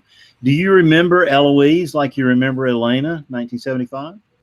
Well, the thing I remember, wow, what's it, Eloise? Hit the Florida Panhandle. Yeah. Oh, yeah, I remember Eloise itself, but there was one that came right up the coast where I actually ended up on the radio here in Philadelphia, which was Hurricane Bell in 1976. That's right, Hurricane Bell. But yeah, it was a very slow time. But the thing was that, I was working there with Neil Frank. Oh, that's what I wanted you to talk about. Talk all about the John Sea and Hope. Right. And, all of the greats. And some of these guys came from World War II, and they weren't even meteorologists at the start. Like some of them were physicists, and then as World War II came out, they got told, "Oh, you know physics? Okay, you're a meteorologist now." And they sent me to school because there really wasn't much of a profession then. And these guys are telling me stories on those quiet nights, those quiet midnight shifts when I'm operating a radar and there's nothing on the radar. 8 hours of stories. It was just incredible. Tell them about the South Florida snowfall one. Yeah. That was interesting. I was there the day that it snowed in Miami. And I got to actually write the official report and the WeatherWise article on it. Wow. But I was an intern then. And if you think I'm opinionated and loud now, you should have seen me back in those days. So I'm getting the stuff coming over to teletype. And they're saying, "Oh, it just started snowing in Tallahassee and Jacksonville. This front's coming down and it's right behind it." So I go running into the forecast center and I tell them, "Hey, it just started snowing." And then I said, "Well, what's going to stop it from coming down behind the front and hitting Orlando?" "Oh, that never happens." Then an hour later, it's snowing in Orlando. And I come running in with the teletype, holding up the paper. "It's snowing in Orlando. Now, what's to stop it from hitting Tampa?" "Oh, it never happens in Tampa." And then it starts snowing in Tampa. And this continued all the way to Miami. And I was working the radar, and I actually saw snow on the radar in Miami, WRSR 57. You could actually tell the difference. So my supervisor comes in, it's a morning, and I'm all so excited. Like, I'm the first person to ever detect snow on the Miami radar. And he said, "No, you're not. You cannot report that." I was ordered not to report snow on that radar observation up in Broward County, just north of Miami, because that never happens. And a half hour later, we start getting the calls from Fort Lauderdale. It's snowing. And then I was finally allowed to put it in the ob. Wow. And I was trying to tell him, "Look, I'm from Pennsylvania. I know what snow looks like on a radar." Penn State, we had radar back there. That was a whole 8-hour drama that unfolded there. Glenn, talk about writing the Philadelphia weather book with Dr. John Neese. We just had him on a few weeks ago. We were talking about you then. Oh, okay. Yeah, well, one of the great people.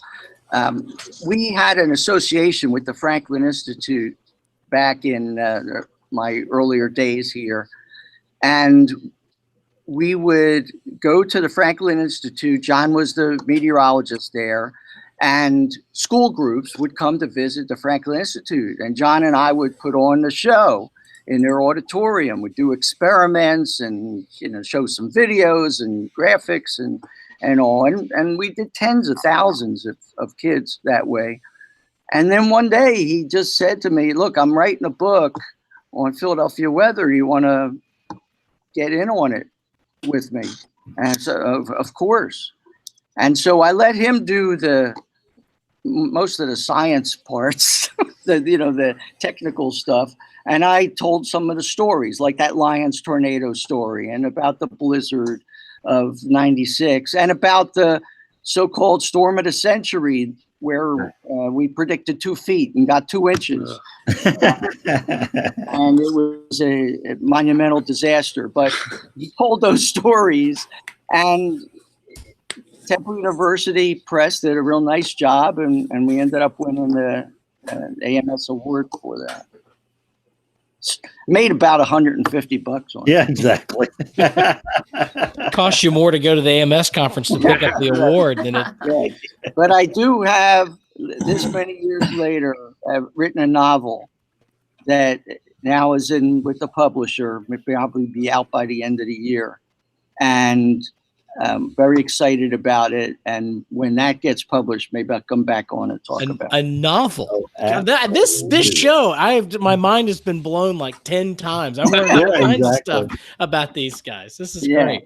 Joel, you had a question? Yeah, I have one question. Out of all of the, you've got a ton of experience. Out of all of the hurricanes or either winter storms or anything over the years, what was the one weather event that surprised you the most in any way?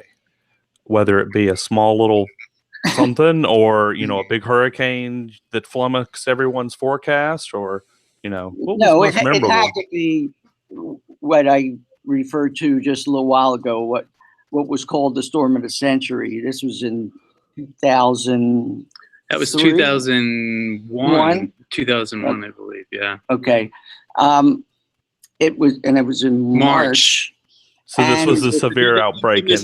Right. Yeah. This one was going to retract the blizzard of 1888 on the surface map. We actually just finished doing an episode, our last episode, in regards to the recent vortex dip. We went back through and covered historical cold snaps like that, going all the way back into the 1800s, and like that one event back in the late 1800s in which, like you said, it was like snowing down in Miami, and it devastated the crops down there that year. The orange crop took a big hit, and that was an amazing storm. But the problem was, well, there were many problems. By Thursday, everybody was predicting it for the weekend. Oh, so it had consensus. Yeah. But the consensus did not start on Wednesday, which was the night that was played up way too much, and it was triggered by a news director who actually wrote a crawl, dictated a crawl to run during Law and Order at 10:30 at night on the last night of sweeps, as we're neck and neck. And the meteorologist ended up getting blamed for that. And to this day, people talk about it. Well, I'm going to call a timeout real quick because Aubrey has to go in a second. And before she goes, I have a funny feeling, just a funny feeling that there might be a few emails to read in the good old email inbox. Letters. We get letters. We get stacks and stacks of letters. Where do I start? All right, Jay Farlow. To James' point, you have to be looking for a mesoscale convective discussions to see them. I found one way to receive notifications. A text messaging service called Weather USA will send me a text message anytime an MCD includes any part of my state. That's a good tip. Pro tip right there. Good stuff. Shamar Davis, I was affected by the South Carolina supercells last night. Saw the classic textbook supercell along with what looked like a debris ball. The SPC highlighted that supercell in particular for significant tornado genesis.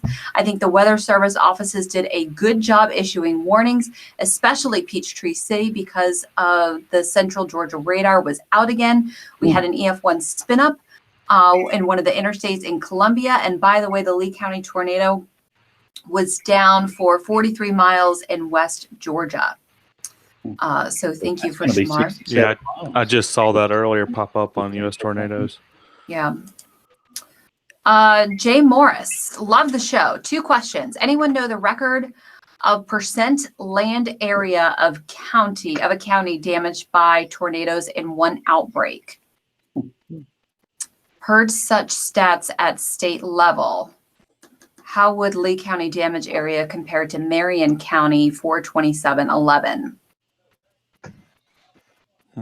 We'll have to dig through the book to look at that one. Yeah.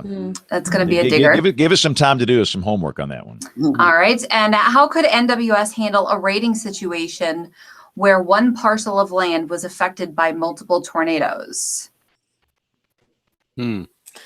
Yeah, how did they on April 27th, 2011, that happened in Cordova?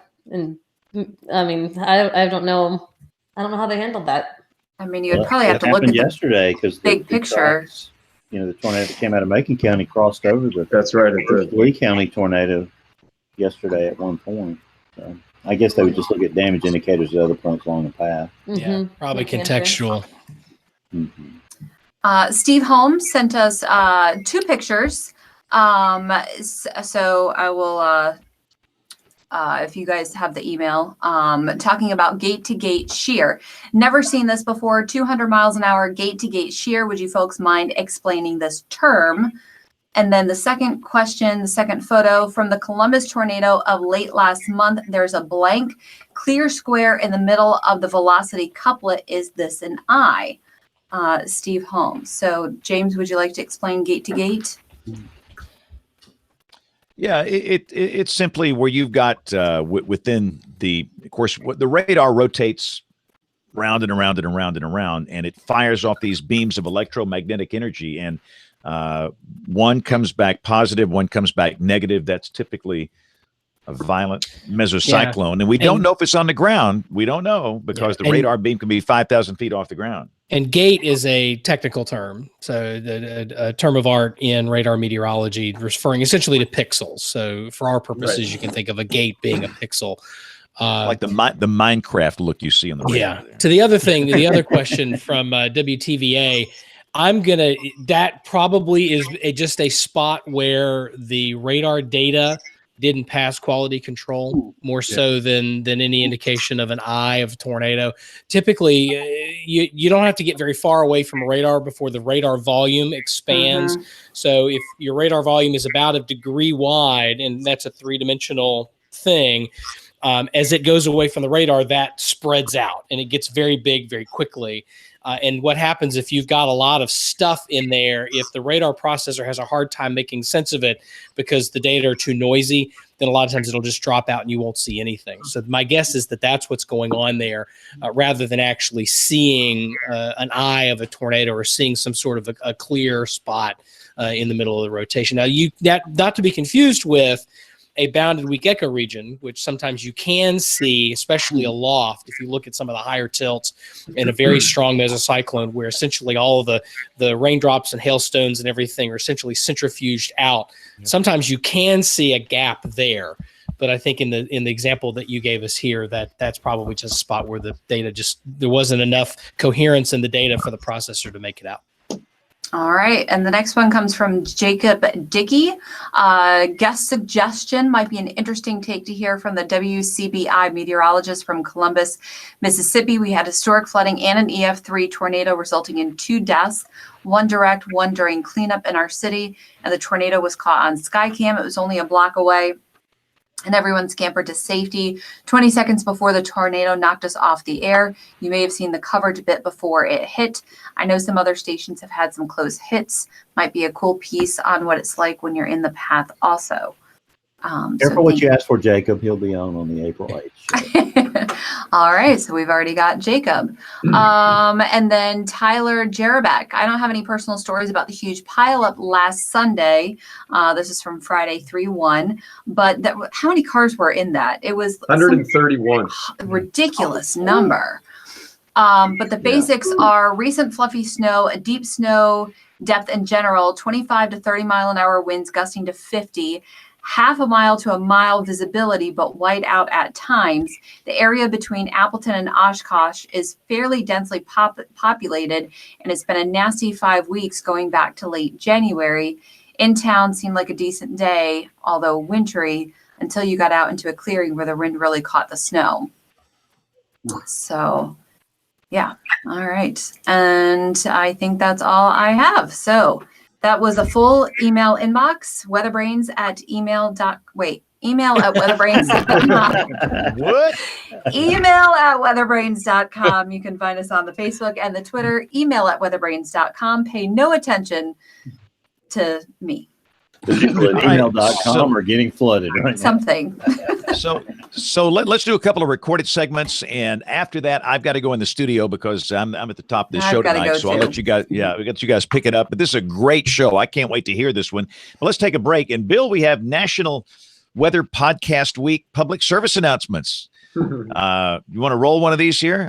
Yeah, pick one, James. Let's roll one, and then we'll do Tony Rice, and we'll be back with picks of the week, the weather roundup, and much more as WeatherBrains rolls along. Hey, what's up, y'all? My name is Brady Harris, and I'm a co-host on the Stormfront Freaks podcast, the most entertaining weather podcast on your listening device.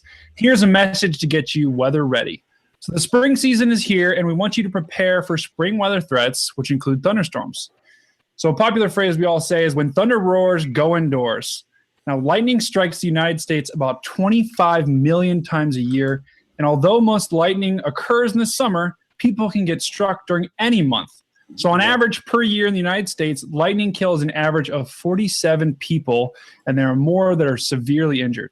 So for more information on this, please visit NOAA Weather Ready Nation website at weather.gov/WRN. Looking beyond the atmosphere, here's Tony Rice with your Astronomy Outlook. Something unexpected is happening in the Martian atmosphere, and we're not really sure why.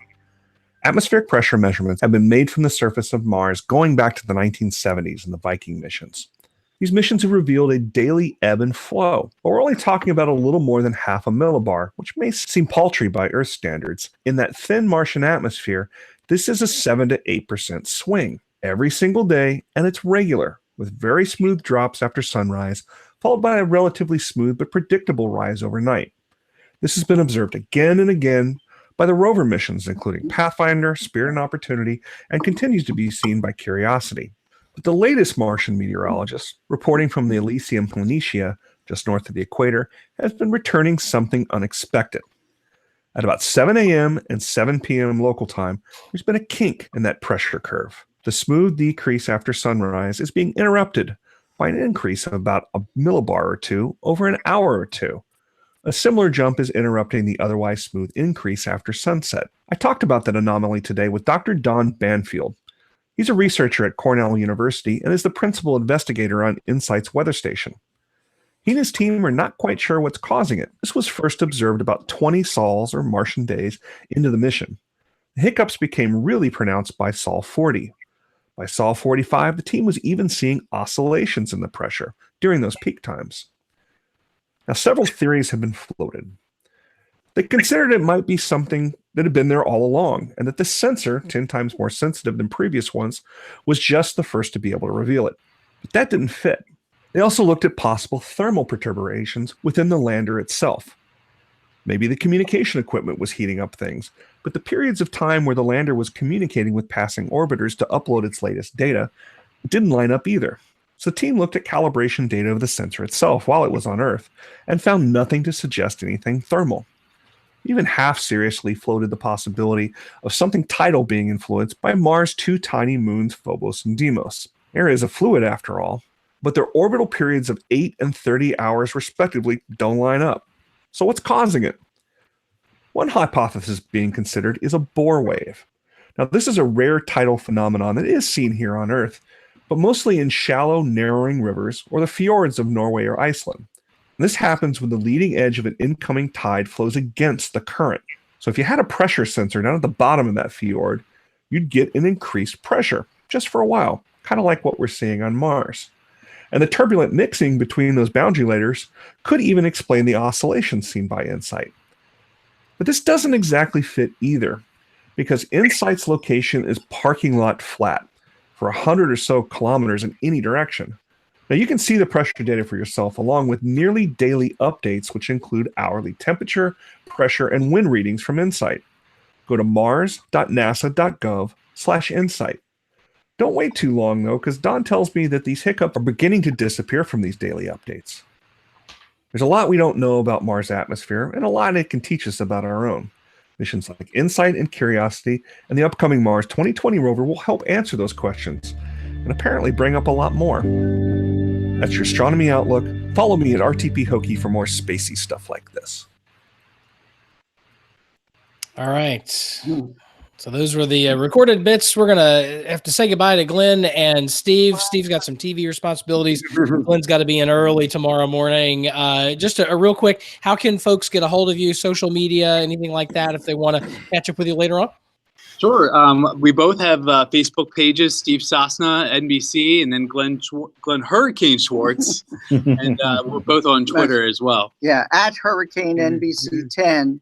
And of course, the usual emails, glen.schwartz@nbcuni.com. Just quick, a couple of weeks ago, I mentioned that I heard Glen on the show, or about Glen, and he goes, "Weather what?" I said, "WeatherBrains." I think you have a new loyal contributor after this. Love it. We'll have you back for the novel release, Glenn. Yeah. That's going to be awesome. That's right. This has been a blast and enlightening for me as I learn the history of our stations and get to know the people even more. Thanks for being on, guys. We appreciate it. Okay. You guys. Rock on. All right, National Weather Roundup tonight. And I know they just actually finished with a snowstorm there in the Northeast over the last couple of days, dealing with a good bit of rain and snow and all their nasty things. Here in the Southeast, things are starting to settle down a little bit. Of course, we had the tornadoes in the Southeast yesterday. Otherwise, seems like a fairly quiet weather map right now, at least outside of the Great Lakes, a couple of pockets in the northern plains and over in the mountains. A little cold front sliding through Florida. I talked to one of my colleagues in Orlando earlier today. Said the front's going to make it past there, and they might even have a few iguanas falling from the trees with temperatures dipping down into the 40s. That's apparently a hazard there in Florida. If it gets cold, I use these scare quotes there. The iguanas don't like that, so they essentially go into shock and will fall out of the trees for a little bit. This has got to be a record for winter storm warnings in the Sierras, Nate. I mean, every time we've talked, I've looked and there have been winter storm warnings there. And Amtrak finally threw in the towel. One of the Coast Starlight got caught coming out of Eugene, Oregon, got trapped in the mountains by a fallen tree, couldn't back out, couldn't get a train up there to help them, so remote they couldn't get buses in to get the passengers off. And they were stuck there for a day and change. It's crazy. I think it was like 3 days. It was several days. Yeah. It was getting a little crazy in the club car. I hear they carry emergency rations of some Dinty Moore beef stew. JB would be so proud. Oh man. Some Vienna sausages. I can see a murder mystery coming out of this. Yeah. I think I actually saw a movie about that not too long ago. That's right. I forget the protagonist's name. I just remember that his beard was killer. His beard game was like top notch. So there's some purple in East Texas and northwestern Louisiana tonight. Hard freeze warning. Yeah, we could be looking at even a little bit of snow here in the southeastern North Carolina first thing tomorrow morning if we get enough moisture out of that little system that's skirting by. So and James mentioned that Lee County is where Auburn is. They've got sleet now. Oh, jeez. Accumulating sleet in Auburn. So. When I was leaving Austin on Sunday, it was getting cold. They were preparing for it to freeze that night. So, Joel, let's talk about National Weather Podcast Month a little bit. Tell us a little bit about your podcast and so got you into it and how folks can find it. I'm one of 3 hosts for Ice Station Houseman, which is our silly name because we couldn't come up with a better name when we made the show 3 years ago. The silliest name, WeatherBrains, was already taken. I mean, just my co-hosts are Jimmy Marks, who's a fellow enthusiast like myself, and Becky DePodwin, who many people know works at AccuWeather. She specializes in preparedness topics surrounding weather, and we cover everything on the show from a recent event that piques our interest to the Go 16, Go 17 satellite information to historical weather events. And we're excited to participate in the month, and I'm just looking at the schedule here. There's a whole slew of shows. They're going to have live shows all throughout the month, and like our show, we're recorded, and some are recorded shows too. It looks like we've got like 6 or 7 other shows participating this year. Yeah. So it's a good list. And I know I'm going to be on a couple shows here and there, and I think Becky's going to be on a show this month. We try to get Jimmy, but our recording schedule for the past year has been hectic because I have a 2.5-year-old, and Jimmy now has a 1.5-year-old. So I know something that Nate can sympathize with you. And, We're Becky. Kim knows a little something about that too. That's right. I think Kim's the queen of it right now. Becky just got married not too long ago, and Jimmy and I are like, all right, come on, Becky. Join us in parenting fun. She keeps hearing our stories though, and I don't think that her and Dan are in any hurry. and Joel, if you don't mind, remind Becky that Scott Martin is trying to get in touch with her for our show for I will. May the 6th. Okay, I will. I don't know if he's heard back from her. He may have already talked I was just talking to her earlier today, but I'll ping her again. We have so our show, we use a Slack channel just to organize stuff, and we occasionally have two of our we're mostly the show is just us, but we occasionally have guests on, and we have on we're friends with I'm blanking on her name, Katie Wheatley, who helps in Livingston do U.S. tornadoes. She does all the GIS mapping for them of all the storm tracks. And then, Ann is a very prolific tornado enthusiast and likes to delve in the weather weenie stuff too in the winter sometimes. Did you hear that, Nate? He said the word organize in relation to their podcast. Yeah. Maybe we should take a cue from that. Yeah. I walked past it was at the Bed Bath & Beyond today, and there's a company now, they're selling these organizers, and it's called .org, like .org and internet. And I'm like, every .org I've ever worked for has been one of the most disorganized groups of people, because it usually winds up being a volunteer group, and they're passionate about the thing they're doing and not so much passionate about the organizing around it, which is I highly recommend just opening yourself a Slack network. They're free.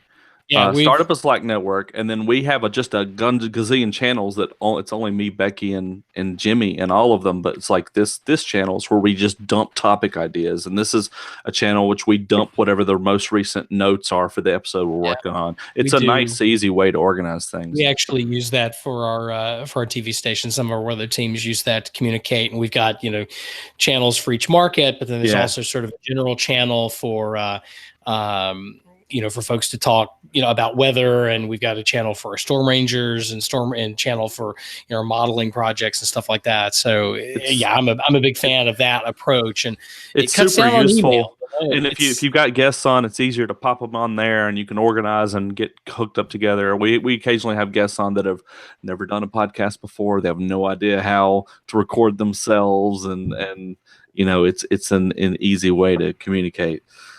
Cool. Well, let's swing around the digital mahogany table and talk about picks of the week. This is the part where we share some sort of weather-related thing. And Joel, we'll let you throw out your pick of the week first. Oh, geez. Nobody told sounds him. like Let me go last. Back around to you. Bill Murray, a pick of the week. My pick is a great CNN story, and someone shared it with me over the weekend, and I am drawing a blank right now as to who sent it to me, so I can't give proper credit, but it's a great story about the power of a thunderstorm and what effects it has on cosmic rays. I found that to be very fascinating. So Nate, coming up, we've got Brett Kern, the Tennessee Titans punter next week. He's a weather nerd, like all of us. He'll be on next week. We'll be talking with Shay Gibson from the Carolina Weather Game, along with the organizers of the Mississippi State Symposium, which Aubrey is a keynote for on the 18th. Dr. Chuck Doswell will join us on the 25th, and that will be WeatherBrains Unplugged or Unhinged or something, but it will be a lot of fun. WeatherBrains reaches peak WeatherBrains. We have Chuck Doswell and Kevin Selly on the same program, because these are two men that have opinions. They're usually very well thought out, and they're not afraid to share them. And that's a beautiful thing. It's going to be a great show. It's going to be lit, as the kids say. We're gonna talk on the 13th of May about the Hazelhurst, Mississippi disaster from several years ago, a documentary that came out about that. We're going to talk to the WCM, I believe, at the National Weather Service in Flagstaff, who has worked really hard to translate meteorology into the Navajo language. I think that's a fascinating story. And Nate, you've arranged for June 24th for Andrew Bloom to join us for his new book, The Weather Machine. That's going to be a lot of fun. Yep. Looking forward to that here in a few weeks. So nice slate of stuff coming along. I love it. Dr. John, pick of the week from you, sir. Sure. Irony abounds with this pick. I love Last irony. week, I'm a big fan. I love irony. Wind speed irony. So my pick of the week is a link to a haze chart at Mount Washington Observatory. Last week, they recorded a gust to 171 miles per hour. Yeah. Wow. I And saw so that was crazy. I did not know what a haze chart was until that happened. I learned something. And so yesterday's deadly tornado had wind speeds estimated at 170. So that's the irony.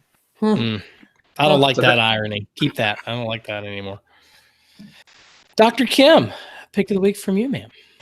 So I know that everyone loves PowerPoint presentations. So my pick is actually one of those, but it's about factors that contribute to whether mobile home residents prepare for tornadoes and how they respond. It's a presentation that was just wonderful, and I find myself referring to it over and over again by Dr. Brooke Liu from the START Center. It's a Center of Excellence from the Department of Homeland Security. They study terrorism as their core, but they have begun to do more stuff with weather. This is a risk communications scholar. And she just did this amazing job for the Vortex Southeast program, looking at mobile home dwellers in the Southeast. And she compares them to people who live in fixed homes, looking at how they receive information, how they just respond. A couple of things to highlight from it.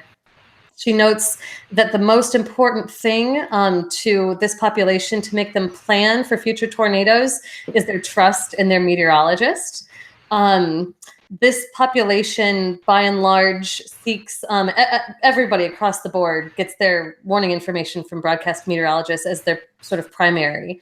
But this is even more important for people who live in mobile homes, and they're tuning into their local meteorologists a little bit more than people who live in fixed homes. So I wish that James was around. I mean, these people are really listening to this, the sort of the spans and local broadcasters of the world.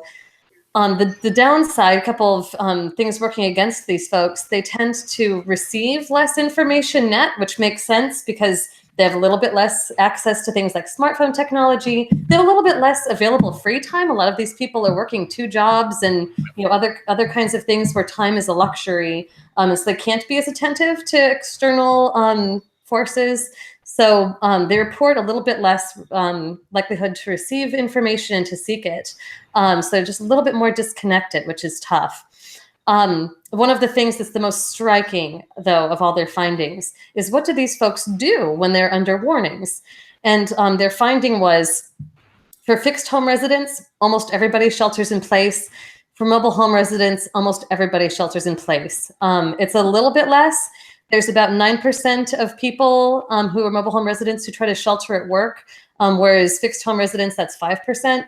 Some of that could be due to the fact that they are at work more of the day than folks who live in fixed homes. But that's something, and if you scroll through the slide deck, there's just so much great detail in all of this about what these people are doing. So on the slide where it talks about just all the different things that people are doing in the 2 groups, fixed homes and mobile homes.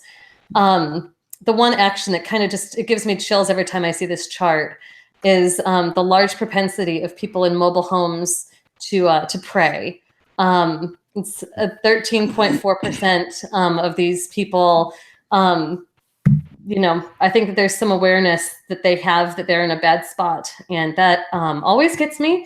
So anyway. I remember reading something like that when I was doing my master's thesis, that one of the studies, and I think it was, I can't remember if it was one of the earlier service assessments or if it was one of the just a smaller studies, but there was a very clear thread of people just accepting their fate. I mean, this notion that, and more of it. Exactly. Yeah. It's like if it's my time, if God's calling me, then He's going to call me whether I'm sitting in the shelter or I'm sitting in the recliner watching it. And I think there's that angle playing into that as well. Yeah, it's the sort of fatalism hypothesis. Yeah, I think that was Tom Schmidlin who, that might have been the paper you found. Yeah, it's, I think our goal, should be to offer these guys, an alternative belief. Yeah, get them. They need more time than the warning time scale affords, and if that's all that you've got, that's what you can do. And we do that specifically.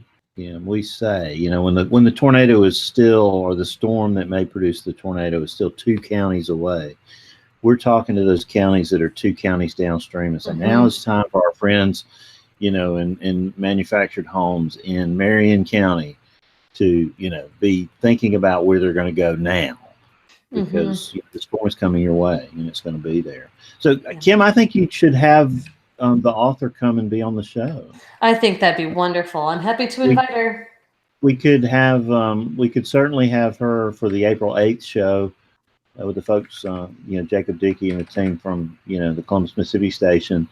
Or they could appear, or she could appear on the March 18th show. We'll be talking about Mississippi State. So those would be appropriate shows where we could fit them in. And I think we need to hear that message.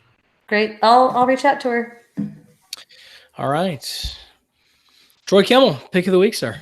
Very quickly, I like quick weather data sources. A pilot friend of mine, Nate, told me about, and we may have talked about it before, but skyvector.com, and you go in there underneath layers and you can put the METARs, the TAFs, you can put pilot reports on there, and you can go down very close and you will see every AWOS, every reporting location in the United States. So it is nice to have. State lines are not as apparent because you're looking at background aviation charts, but really pretty good site. I'm a big fan of SkyVector. I've used it a lot just in basic flight planning, just to get a sense of where I'm going, what I'm looking at, that sort of thing. And before I actually sit down to do a full weather brief, that's just a nice way to ballpark. Okay, if I want to go from here to here to here, and I'm flying at this altitude at this airspeed, what how long it's going to take and that sort of thing. So I'm a big fan of that. That's what I'm looking at tonight, because in Austin we're down to 31, but we still have a deck of lower clouds.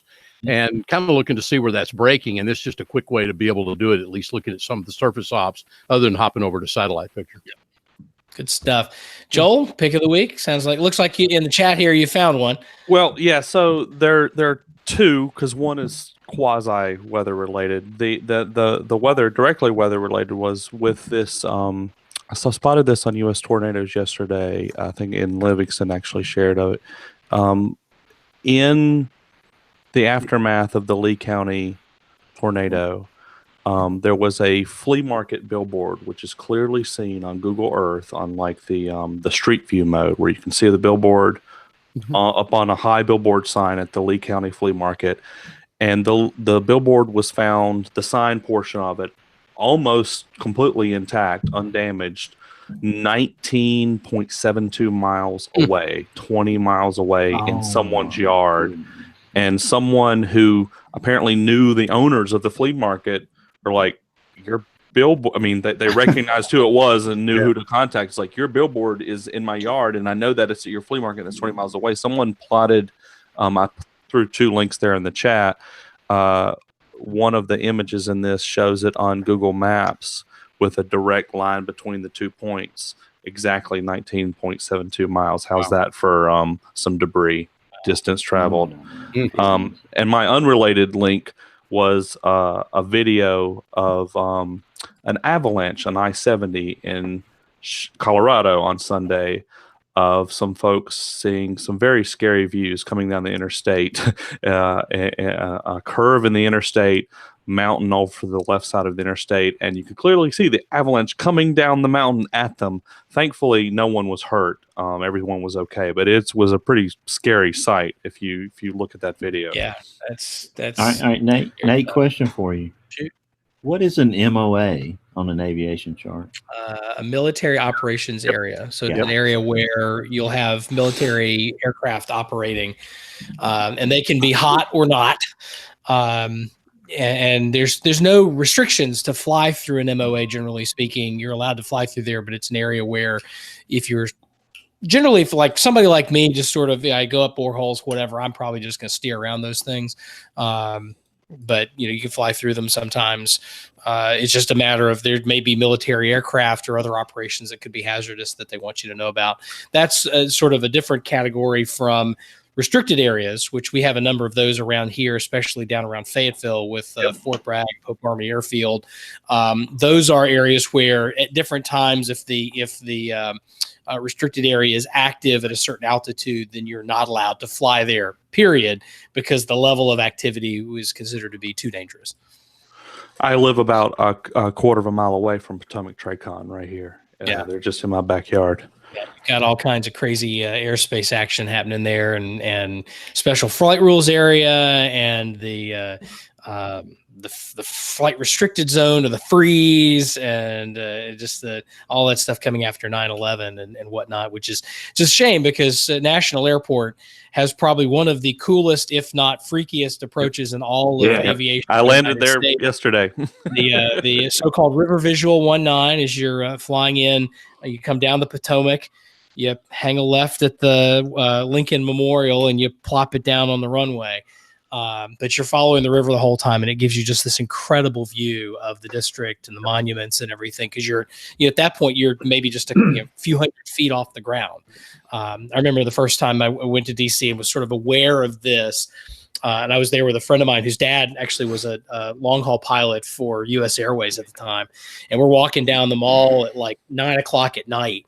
It's in the middle of the summer, and planes are just coming down and hanging a left and whatnot. And it was really a cool thing to see. A buddy of mine that we were, a bunch of friends of mine were together in Austin this weekend, and a buddy of mine is a pilot for Southwest, and he was there with us, and he was telling us that this is no longer in place. They stopped doing this in like 2011 or 2012, but it used to be, and they put this rule in place after 9/11 up until, like I said, 2010, 2011, when you entered Potomac Tricon airspace, when you got handed off to air traffic control here, as you were entering in the airspace and were announcing your presence and were going to announce where you're headed to and all that, there was a code word of the day.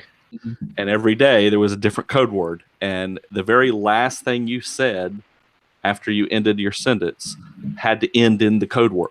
And they said they had to, well, as time goes on, they realize it's needed less and less. But also, there were so many incidents of pilots who forgot to say the code word. Yeah. They would say, blah, blah, blah, blah, blah, blah, blah, blah, we're descending to blah, blah, blah, blah, blah.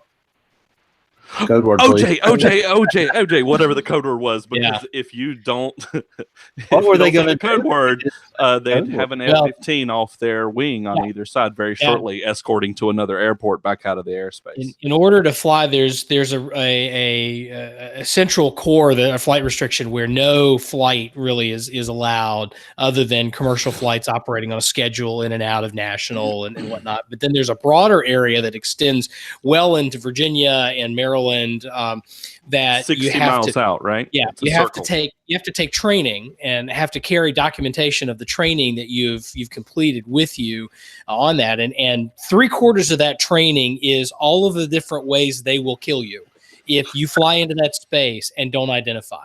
Yeah. And all the ways they're going to try to get your attention before they send the F-15s up. But they are not messing around with the airspace around National, which are around the nation's capital, which anymore makes sense given the events of 9/11. But my pick of the week, to bring it back to WeatherBrains, I'm just borrowing John's picture of himself, Steve Sasson, and John Hope. I mean, that's a killer picture, and I got to tell you, I have the privilege of working with Steve Sasson and Hurricane in my role with NBC, and we're going to be seeing that picture again in places around. Newsletter near you. It's going to show up, but that's a hell of a shot, and that speaks, I think, to a lot of what we do as meteorologists. We get people excited about science, about the weather, and to see these two guys, these luminaries of our field, working with a young Steve Sasson, and to see where he is today and the impact that he's making inside our station group on a daily basis that's pretty damn cool. So thank you, John Scala, for that. I thank John Hope if he was still alive with us, but thank you for making an impression. My pleasure. My pleasure. All right. This is WeatherBrains, the original all about the weather podcast. We normally record it. Tonight was an odd thing. Of course, our heart's heavy about the recent events in Alabama and Georgia. We wanted to spend a little time on that. But normally we kick the show off about 9:30 Eastern, 8:30 Central. And you can find us, the post-recorded, produced segments on your favorite podcast app or wherever you get them, Stitcher, or the iTunes, all that good stuff. So on behalf of all the WeatherBrains, we wish you a good evening. We'll see you next time. Have a good night and God bless. I knew that was going to be a great show. I've always wanted to. That was That fun. was a good one. It was That was interesting a- hearing from his old war stories. Oh man, snow in Miami and not being allowed to report it. That's good stuff. All right, Joel, thank thanks y'all. for being on the program tonight. We appreciate Thanks you for being having on. me, guys. I appreciate Night, guys. it. Take care. Good one. Take care. See ya.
Yep, they're done.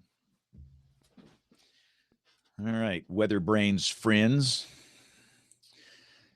Now we're simulcasting on Song of the Night on Instagram and WeatherBrains on YouTube. This is so confusing. So great having Glen Schwartz on the show tonight from Philadelphia. And I can't wait to go listen to this one. In fact, tomorrow morning, I'll be driving to a school about 90 minutes away. There'll be some good listening time. So anyway, for those watching and listening on WeatherBrains, thank you guys. We'll see you all next Monday night. Have a great week.